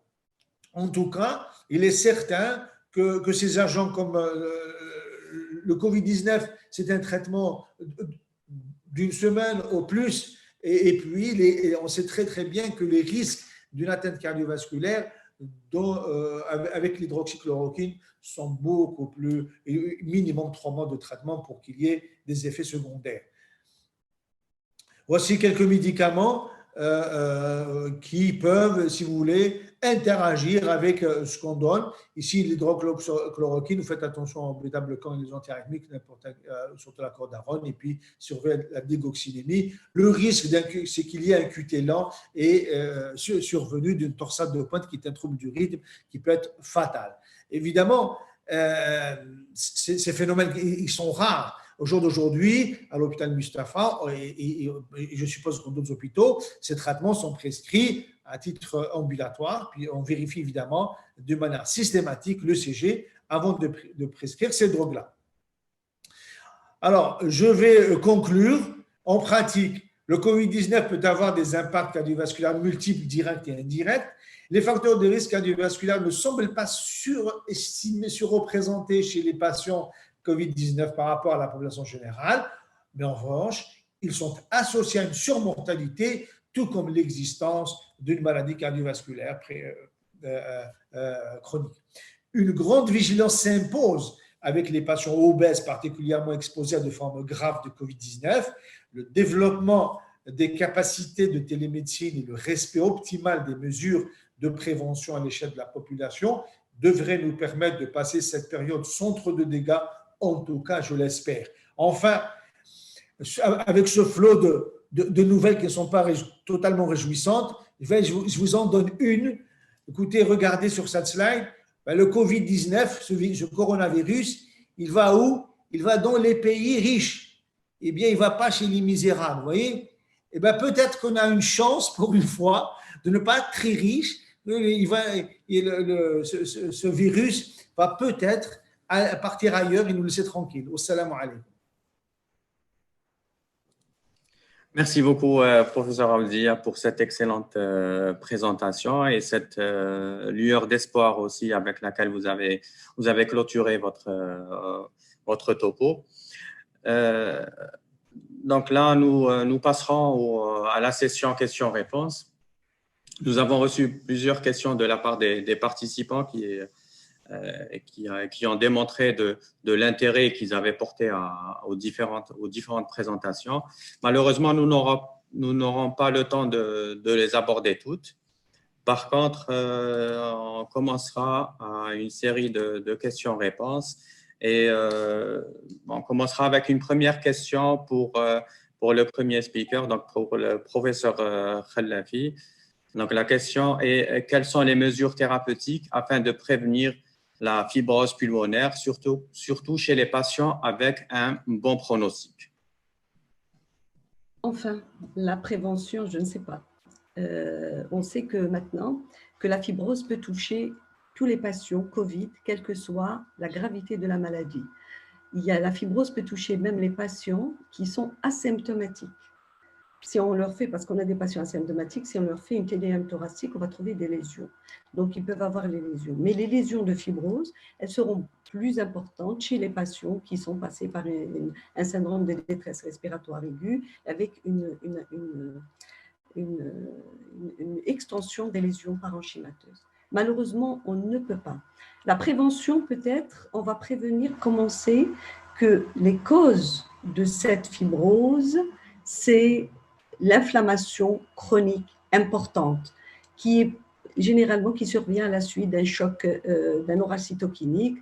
Dans ces conditions, peut-être le traitement précoce par l'hydroxychloroquine et l'azithromycine peut jouer un rôle dans la diminution des séquelles. Mais si les lésions s'installent, si cette réaction inflammatoire va entraîner et cette hypoxie et tous les mécanismes qui ont entraîné cette fibrose s'installent, ben la fibrose, c'est la fibrose, elle va s'installer. Et donc, c'est une cicatrisation parenchymateuse. Ce qui nous reste, c'est peut-être les antifibrosants qu'on a actuellement, qu'on peut utiliser par la suite s'il y a des séquelles importantes. La corticothérapie, quand on a une infection virale, elle est contre-indiquée, surtout si on a une pneumonie d'origine virale, parce que quand même, c'est des immunosuppresseurs, ils peuvent exagérer, aggraver cette infection virale. Donc, le traitement qu'il faut donner, peut-être c'est le traitement qu'on est en train d'utiliser maintenant, c'est l'association hydroxychloroquine et azithromycin pour pouvoir diminuer. Parce que finalement, ce que je voulais dire, la fibrose pulmonaire, elle est due à cette inflammation importante. Donc, cette inflammation importante, on ne sait pas comment réagissent les gens et comment ces lésions vont répandre justement, comment le poumon va répondre à cette inflammation et quels sont les dégâts. On le verra dans quelques semaines, dans quelques mois. Et puis, bon, toutes les études ils sont en train justement de suivre. Nous aussi, dans notre pratique quotidienne, on est en train de suivre les patients et on va leur faire des TDM thoraciques pour voir un peu l'étendue justement de ces séquelles.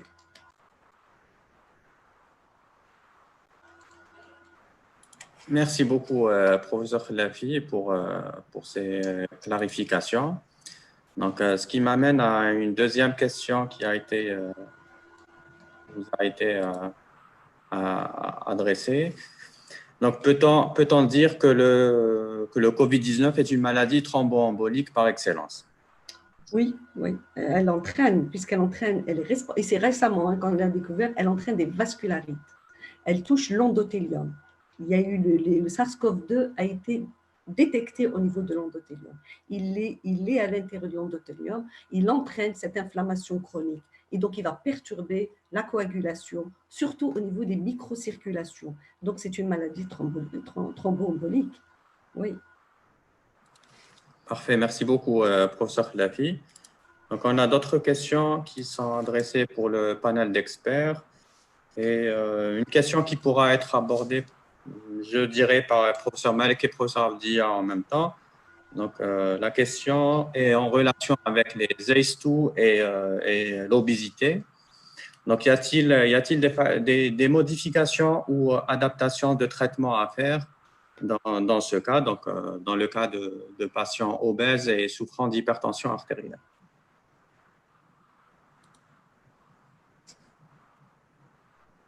Et la question est adressée aux deux speakers, donc à la fois professeur Malek ou ou professeur Abdir. Bon, je pense que alors, dans les recommandations émises très récemment, puisque ça a créé beaucoup de débats, cette histoire de TEC, d'ARA2, d'inhibition du système rénine-angiotensine, chez les hypertendus en général, qu'ils soient obèses ou pas, il n'y a pas eu de spécification. Les recommandations elles sont claires, que ce soit au niveau de la société française, de la société européenne, de la société de cardiologie, d'hypertension artérielle, la société canadienne et les Américains.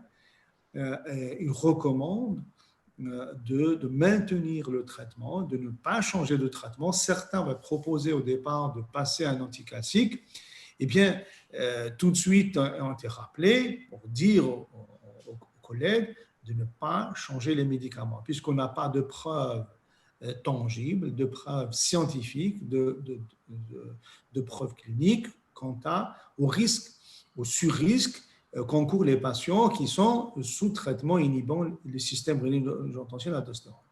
Et tout à l'heure, le professeur Malek a souligné à juste titre que probablement, en tout cas, on ne sait pas encore, on n'a pas de preuves là-dessus, mais en tout cas, on a une lueur d'espoir sur certains aspects que les sujets qui prennent ce genre de traitement ils pourraient être privilégiés, voire même être... c'est une thérapeutique qui peut être bénéfique au cas où ils sont exposés à ce virus. Je ne sais pas si le professeur Malek peut ajouter quelque chose. Le son. Vous êtes en mute, professeur Malek. Excusez-moi. Donc, c'est tout ce que vous avez dit. Je n'ai rien à rajouter. Ça tourne autour de... Au début, c'était une petite polémique, mais en fait, ça a été vite rattrapé par les sociétés savantes dans les sociétés de cardiologie qui ont maintenu le traitement à l'échelle internationale et universelle, et on attend les résultats du Lozarban sur une étude. Mais compte tenu de la physiopathologie qu'on a tous donc montré, ça a l'air d'aller plutôt en faveur des bloqueurs du système rénine-angiotensine chez les patients diabétiques. Donc, il faut juste faire attention parce que quand ils sont associés aux anti-inflammatoires non stéroïdiens, l'insuffisance rénale aiguë peut être précipitée rapidement. Mais sinon, il n'y a rien d'autre à rajouter.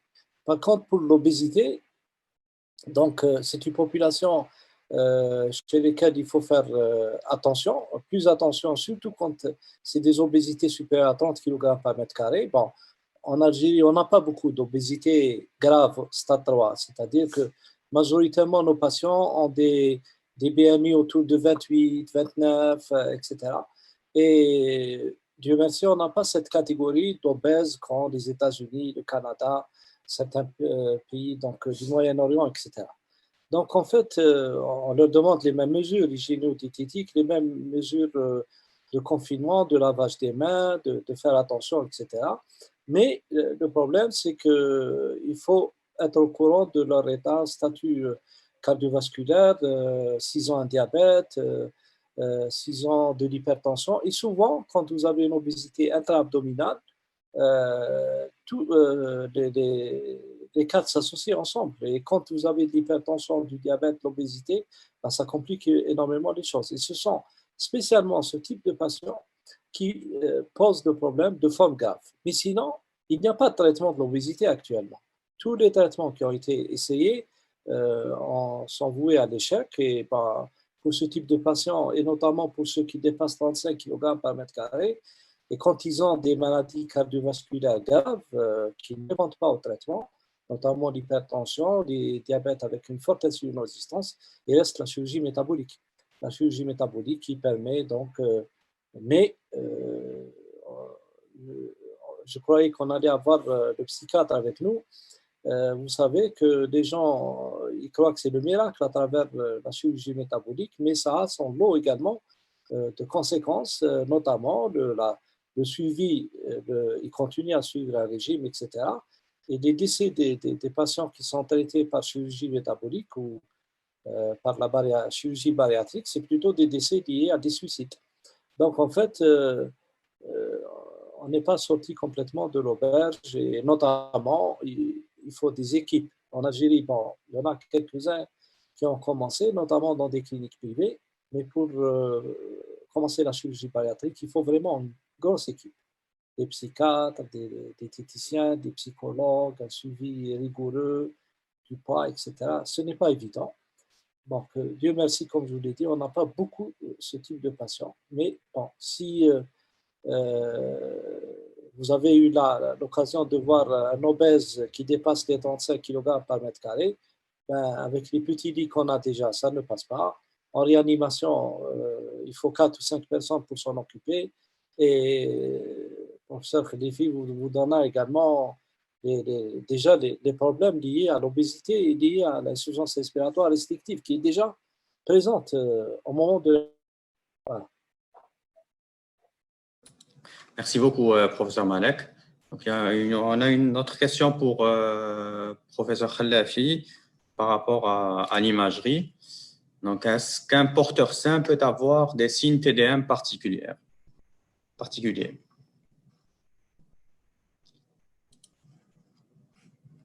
Vous êtes en mute, professeur Khallafi.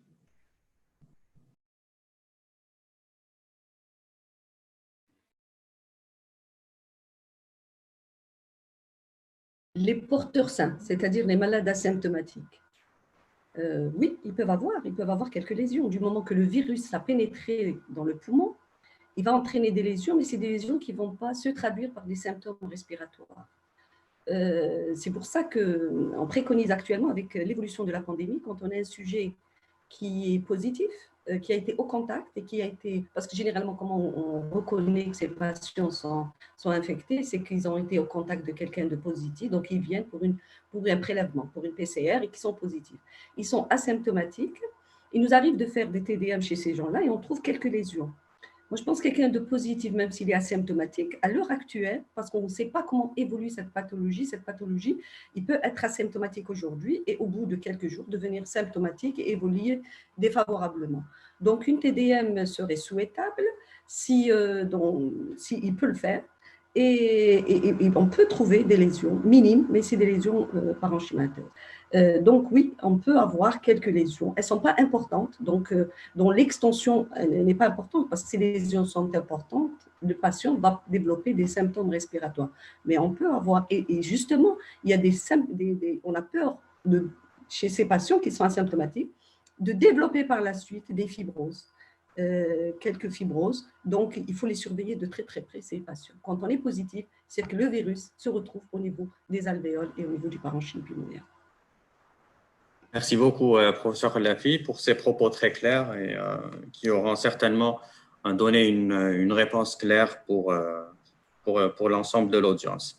Je reviendrai au professeur Malek avec une autre question qui est relative au Covid-19 et au Ramadan. Donc, y a-t-il des mesures particulières pour le patient diabétique à suivre pendant le mois de Ramadan et spécialement durant cette pandémie de Covid-19? Oui, au début, il y aurait des recommandations. Donc, je fais partie d'un groupe du DAR, l'Alliance internationale du diabète et Ramadan. Et on a fait un webinaire la semaine 18 pays à peu près. On avait à peu près 1000 participants. Et on s'était mis d'accord sur le fait que déjà, les catégories de risque sont bien déterminées chez les patients diabétiques. Donc, en fait, on connaît les patients à risque.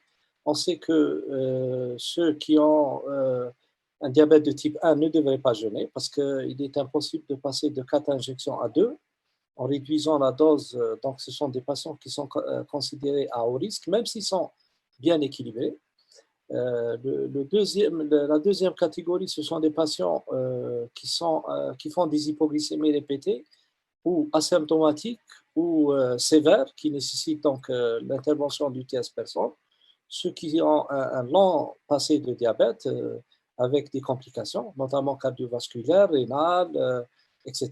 Tous ces personnes-là ne devraient pas jeûner. Bien sûr, l'âge avancé des patients. Il reste une petite catégorie de patients chez lesquels on peut autoriser le jeûne.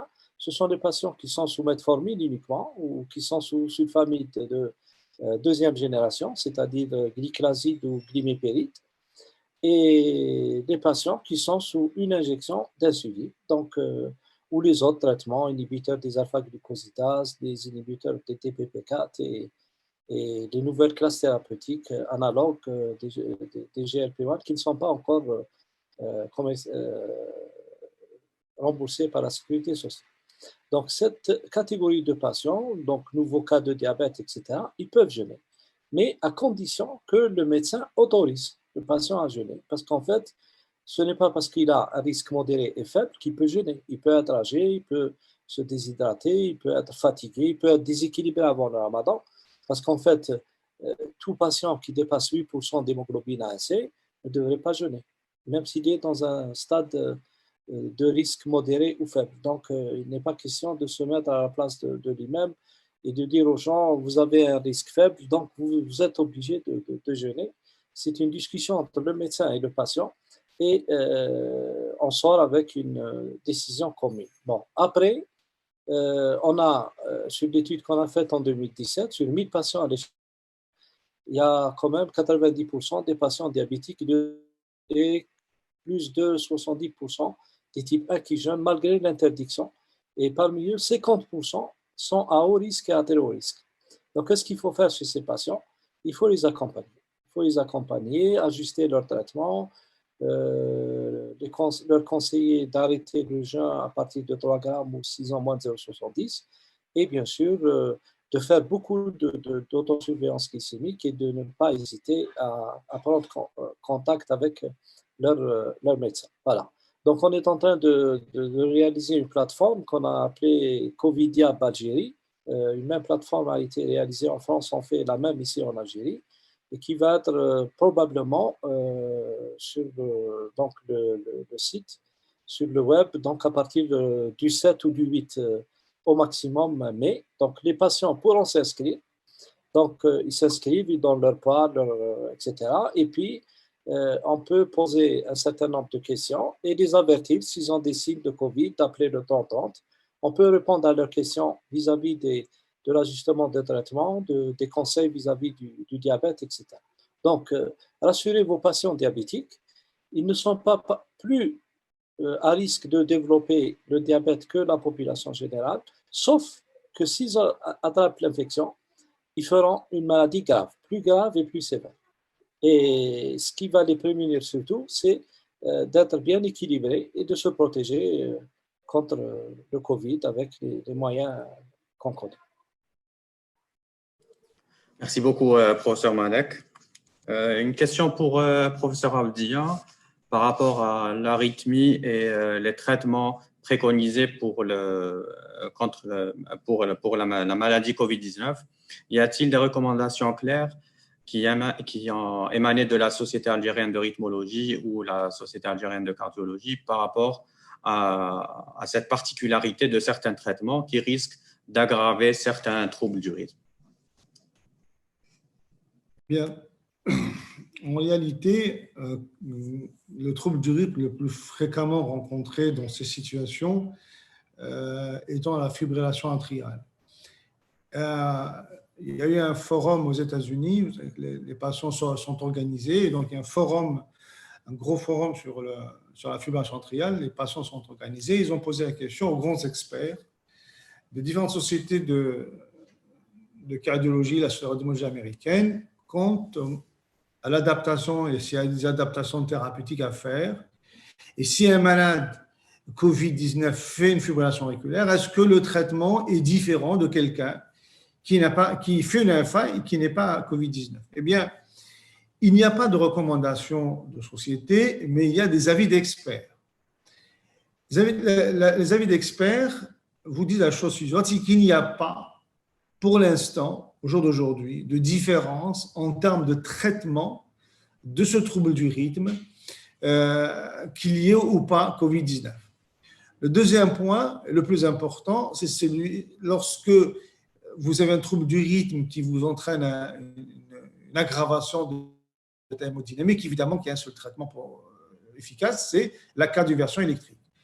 La question qui se pose, c'est celle du traitement anticoagulant. Faut-il anticoaguler oui ou non? Et bien sûr que c'est oui. Est-ce qu'il y a un risque, sur-risque hémorragique du traitement? Pas du tout. Ce qui est conseillé, c'est de donner donc un anticoagulant oral, de préférence les nouveaux anticoagulants oraux directs, évidemment lorsque la fonction rénale le permet. Donc, respectons les contre-indications.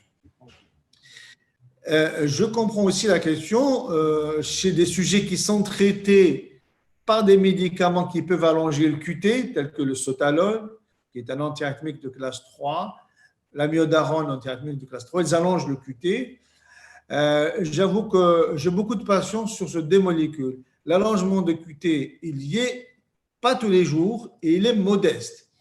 Lorsqu'on respecte les contre-indications, le risque de faire une torsade de pointe, il est rare. Il est décrit essentiellement pour le sotalol, exceptionnel, voire quasi insignifiant avec l'amiodarone, puisque l'amiodarone, elle a aussi une action de type antiarythmique classe 2, donc ralentisseur un peu. La flécaïne, elle allonge un peu le QT, mais en fait, en réalité, ce n'est pas le QT qui est tellement allongé, c'est la largeur de QAS qui est augmentée. Mais là, également, tous ces médicaments-là, quand on les prescrit, tous les cardiologues le savent, on vérifie à chaque fois des paramètres sur l'électrocardiogramme de base en mesurant la largeur de QRS. Pour la flécaïne, si vous avez un bloc gauche qui s'installe, QRS qui s'élargit de 25% au-delà de QRS de référence, et bien, soit vous revenez à la dose précédente, soit vous arrêtez le médicament. Maintenant, vous avez du sotalol, en Algérie, il n'y est pas, mais certains patients l'achètent de France. Si vous estimez qu'il faut mettre de la chloroquine et de l'azithromycine, je vous recommande fortement d'arrêter le sotalol, puisque à 3, ils allongeront un risque plus important de faire une torsade de pointe. Sinon, obligé de maintenir, eh bien, il faut monitorer de manière drastique, je dirais, l'intervalle QT. En tout cas, si l'intervalle QT est supérieur ou égal à 500 millisecondes, il faut absolument arrêter tout médicament qui allonge le QT et qui risque d'être torsadogène. Pour la cordarone, ça pose moins de problèmes. De toutes les manières, le traitement du Covid-19, c'est un traitement de quelques jours, d'une semaine, de 10 jours au maximum de traitement par chloroquine et azithromycine. Donc, on peut absolument gérer le trouble du rythme de manière tout à fait satisfaisante en arrêtant les médicaments qui ont été pris auparavant. On peut absolument substituer sotalol par l'amiodarone ou par un autre bêta-bloquant ou par la flécaïne. Le médicament qui pose le plus gros problème, c'est le sotalol. Heureusement qu'on ne l'a pas, il n'est pas diffusé en Algérie.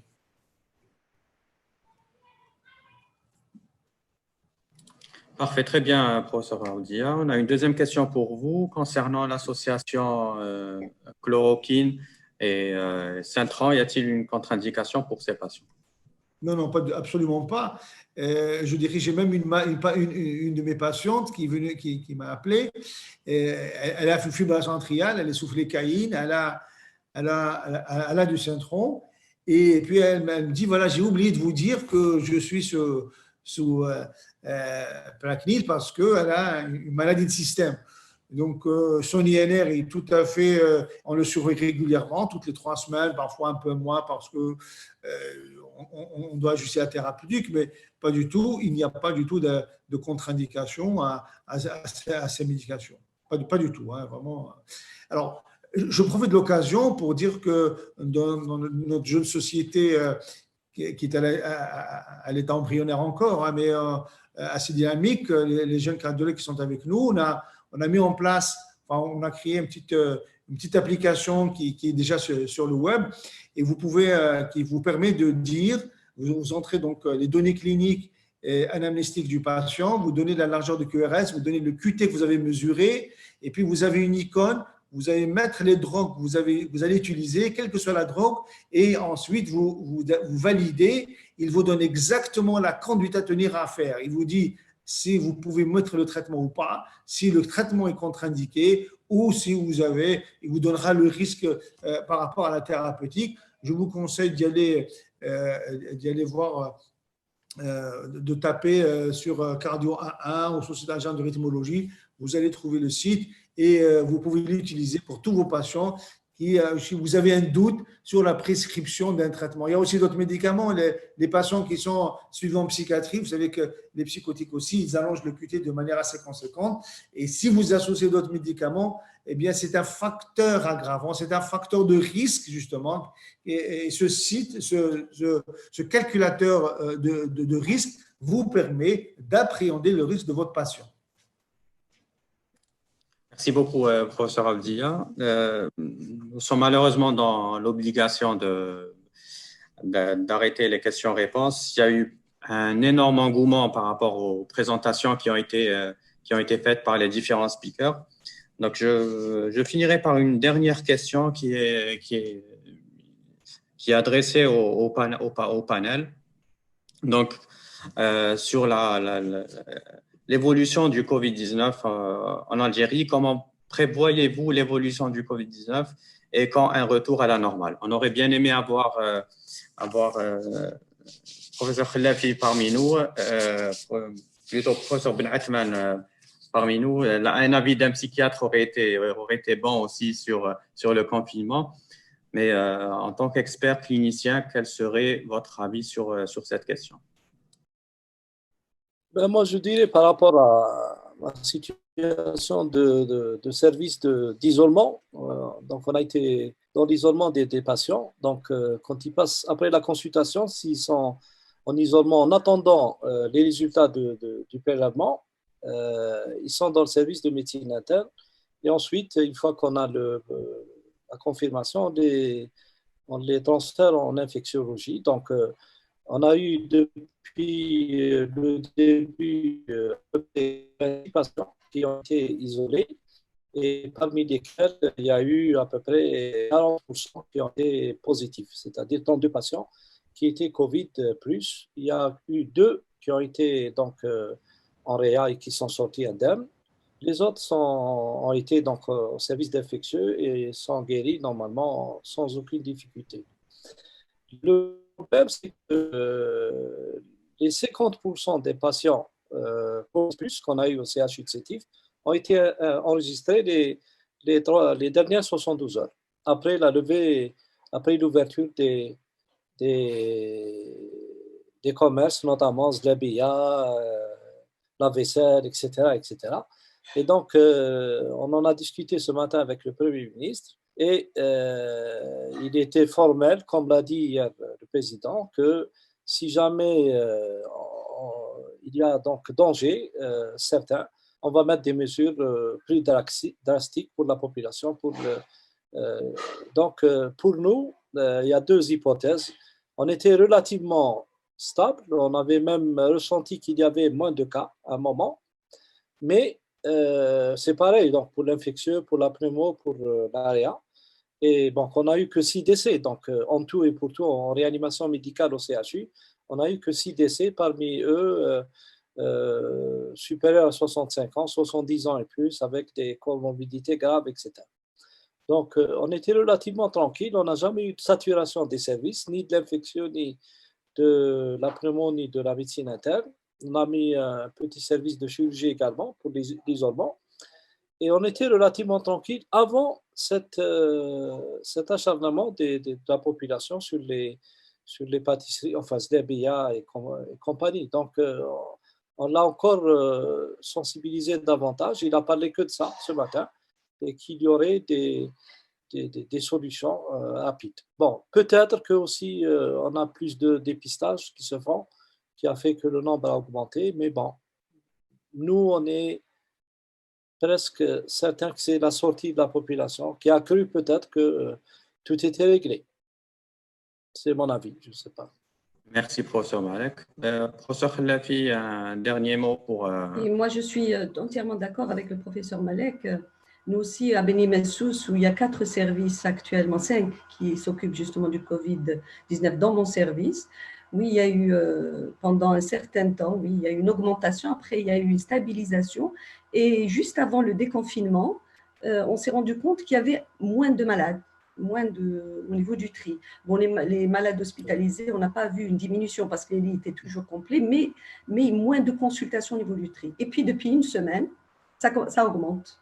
Voilà, donc nous aussi, on se dit, est-ce que ce n'est pas ce déconfinement depuis une semaine qui a justement entraîné, depuis 15 jours, qui a entraîné, parce qu'il faut attendre finalement, ce n'est pas cette semaine. Cette semaine, peut-être qu'on a vu une petite augmentation, il faut attendre la semaine prochaine et dans 2 semaines. Dans 2 semaines, on verra vraiment les conséquences et l'impact justement de ce déconfinement actuel par rapport à cette pathologie, parce qu'il faut attendre quand même une période d'incubation de 14 jours, de 10 à 14 jours pour voir. Donc, les résultats de ce déconfinement, on va le voir apparaître, on va voir ses conséquences, son impact dans la semaine prochaine, ou bien la 3e semaine du mois de Ramadan.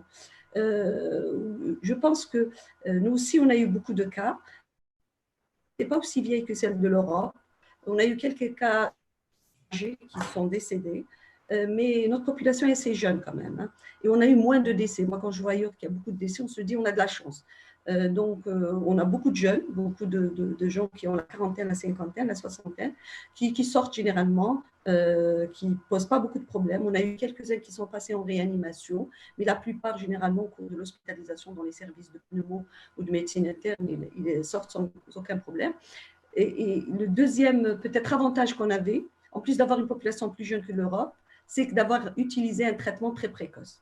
C'est-à-dire on a commencé à traiter les malades dès le début. On n'a pas hésité. Donc, on a commencé à traiter dès le début, dès qu'on a su que l'hydroxychloroquine et le Zithromax donnés, avec bien sûr tous les adjuvants, avec les anticoagulants, on a mis systématiquement nos patients. Alors, on met aussi bien les patients qui sont hospitalisés pour des pneumonies modérées à graves, mais on met même les patients qui présentent des symptômes et qui ne sont pas hospitalisés. C'est-à-dire quand ils sortent chez eux pour un confinement, ou bien quand ils viennent, ils sont positifs, on leur donne ce médicament. Je pense que c'est ce qui nous a sauvés, c'est d'avoir mis les malades de façon précoce sous ce traitement. On n'a pas hésité et donc voilà, c'est les deux critères qui a poussé que chez nous quand même, ce Covid-19 a un meilleur pronostic ailleurs. C'est qu'on a une population jeune et qu'on a donné un traitement de façon précoce.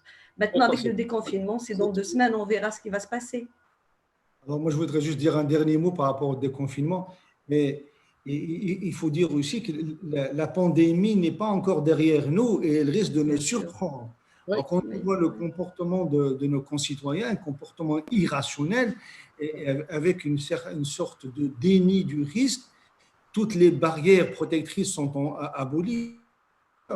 Et il faut absolument remettre les mesures barrières, puisque le constat que vous venez de faire, on l'a fait à l'hôpital Mustapha, où l'augmentation, cette semaine, il y a plus de nombre de gens qui consultent. Donc, si on ne revient pas à des choses plus sages, c'est vrai qu'il y a des impératifs socio-économiques, mais il faut qu'on le sache, c'est des conditions spectaculaires et mondiales. Même le Kaaba, on va le faire Ramadan. Donc, ce qui fait, il faut abandonner Zlabia, il faut faire Ramadan, arrêter de manger, d'acheter de la Zlabia. Est-ce que je peux ajouter quelque chose? Bien sûr. On aurait voulu que le psychiatre soit là. D'ailleurs, l'être humain va s'habituer à ce virus. Il va s'habituer à ce virus, à cette épidémie. Et c'est ça le drame. Parce qu'au début, moi je l'ai vu dans mon service, au début on avait très très peur d'être au contact des malades. Bon, il y avait une certaine crainte. Et puis au fil du temps, on se rend compte qu'on est plus à l'aise avec les malades. Et donc, je ne sais pas, l'être humain, il a tendance à s'habituer. Il y a quelque chose qui se passe. C'est pour ça que l'avis d'un psychiatre aurait été très, très intéressant.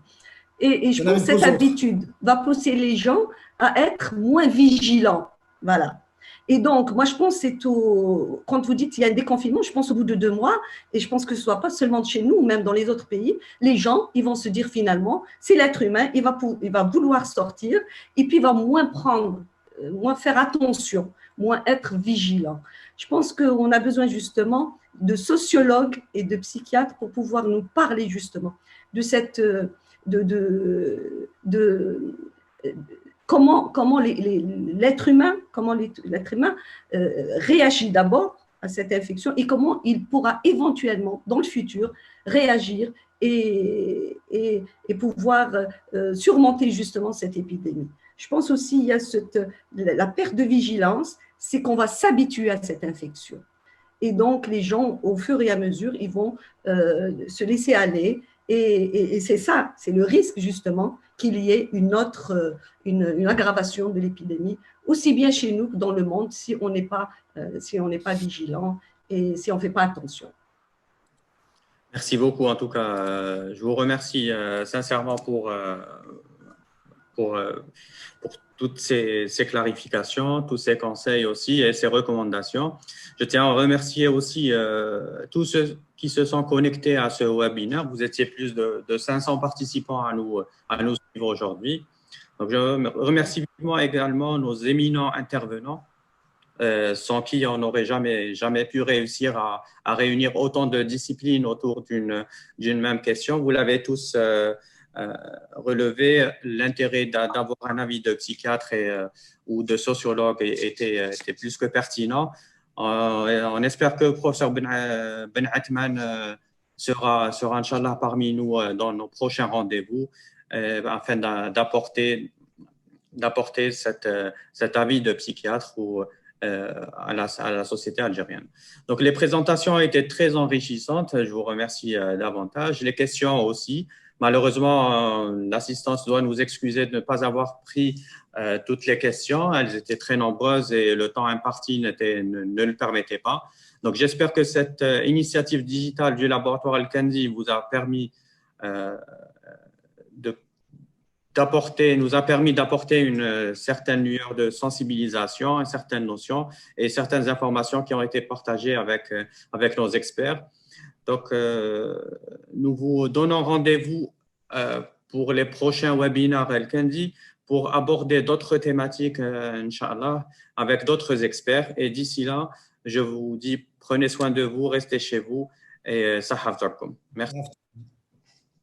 Merci à tous. Sahaftarkum. Merci.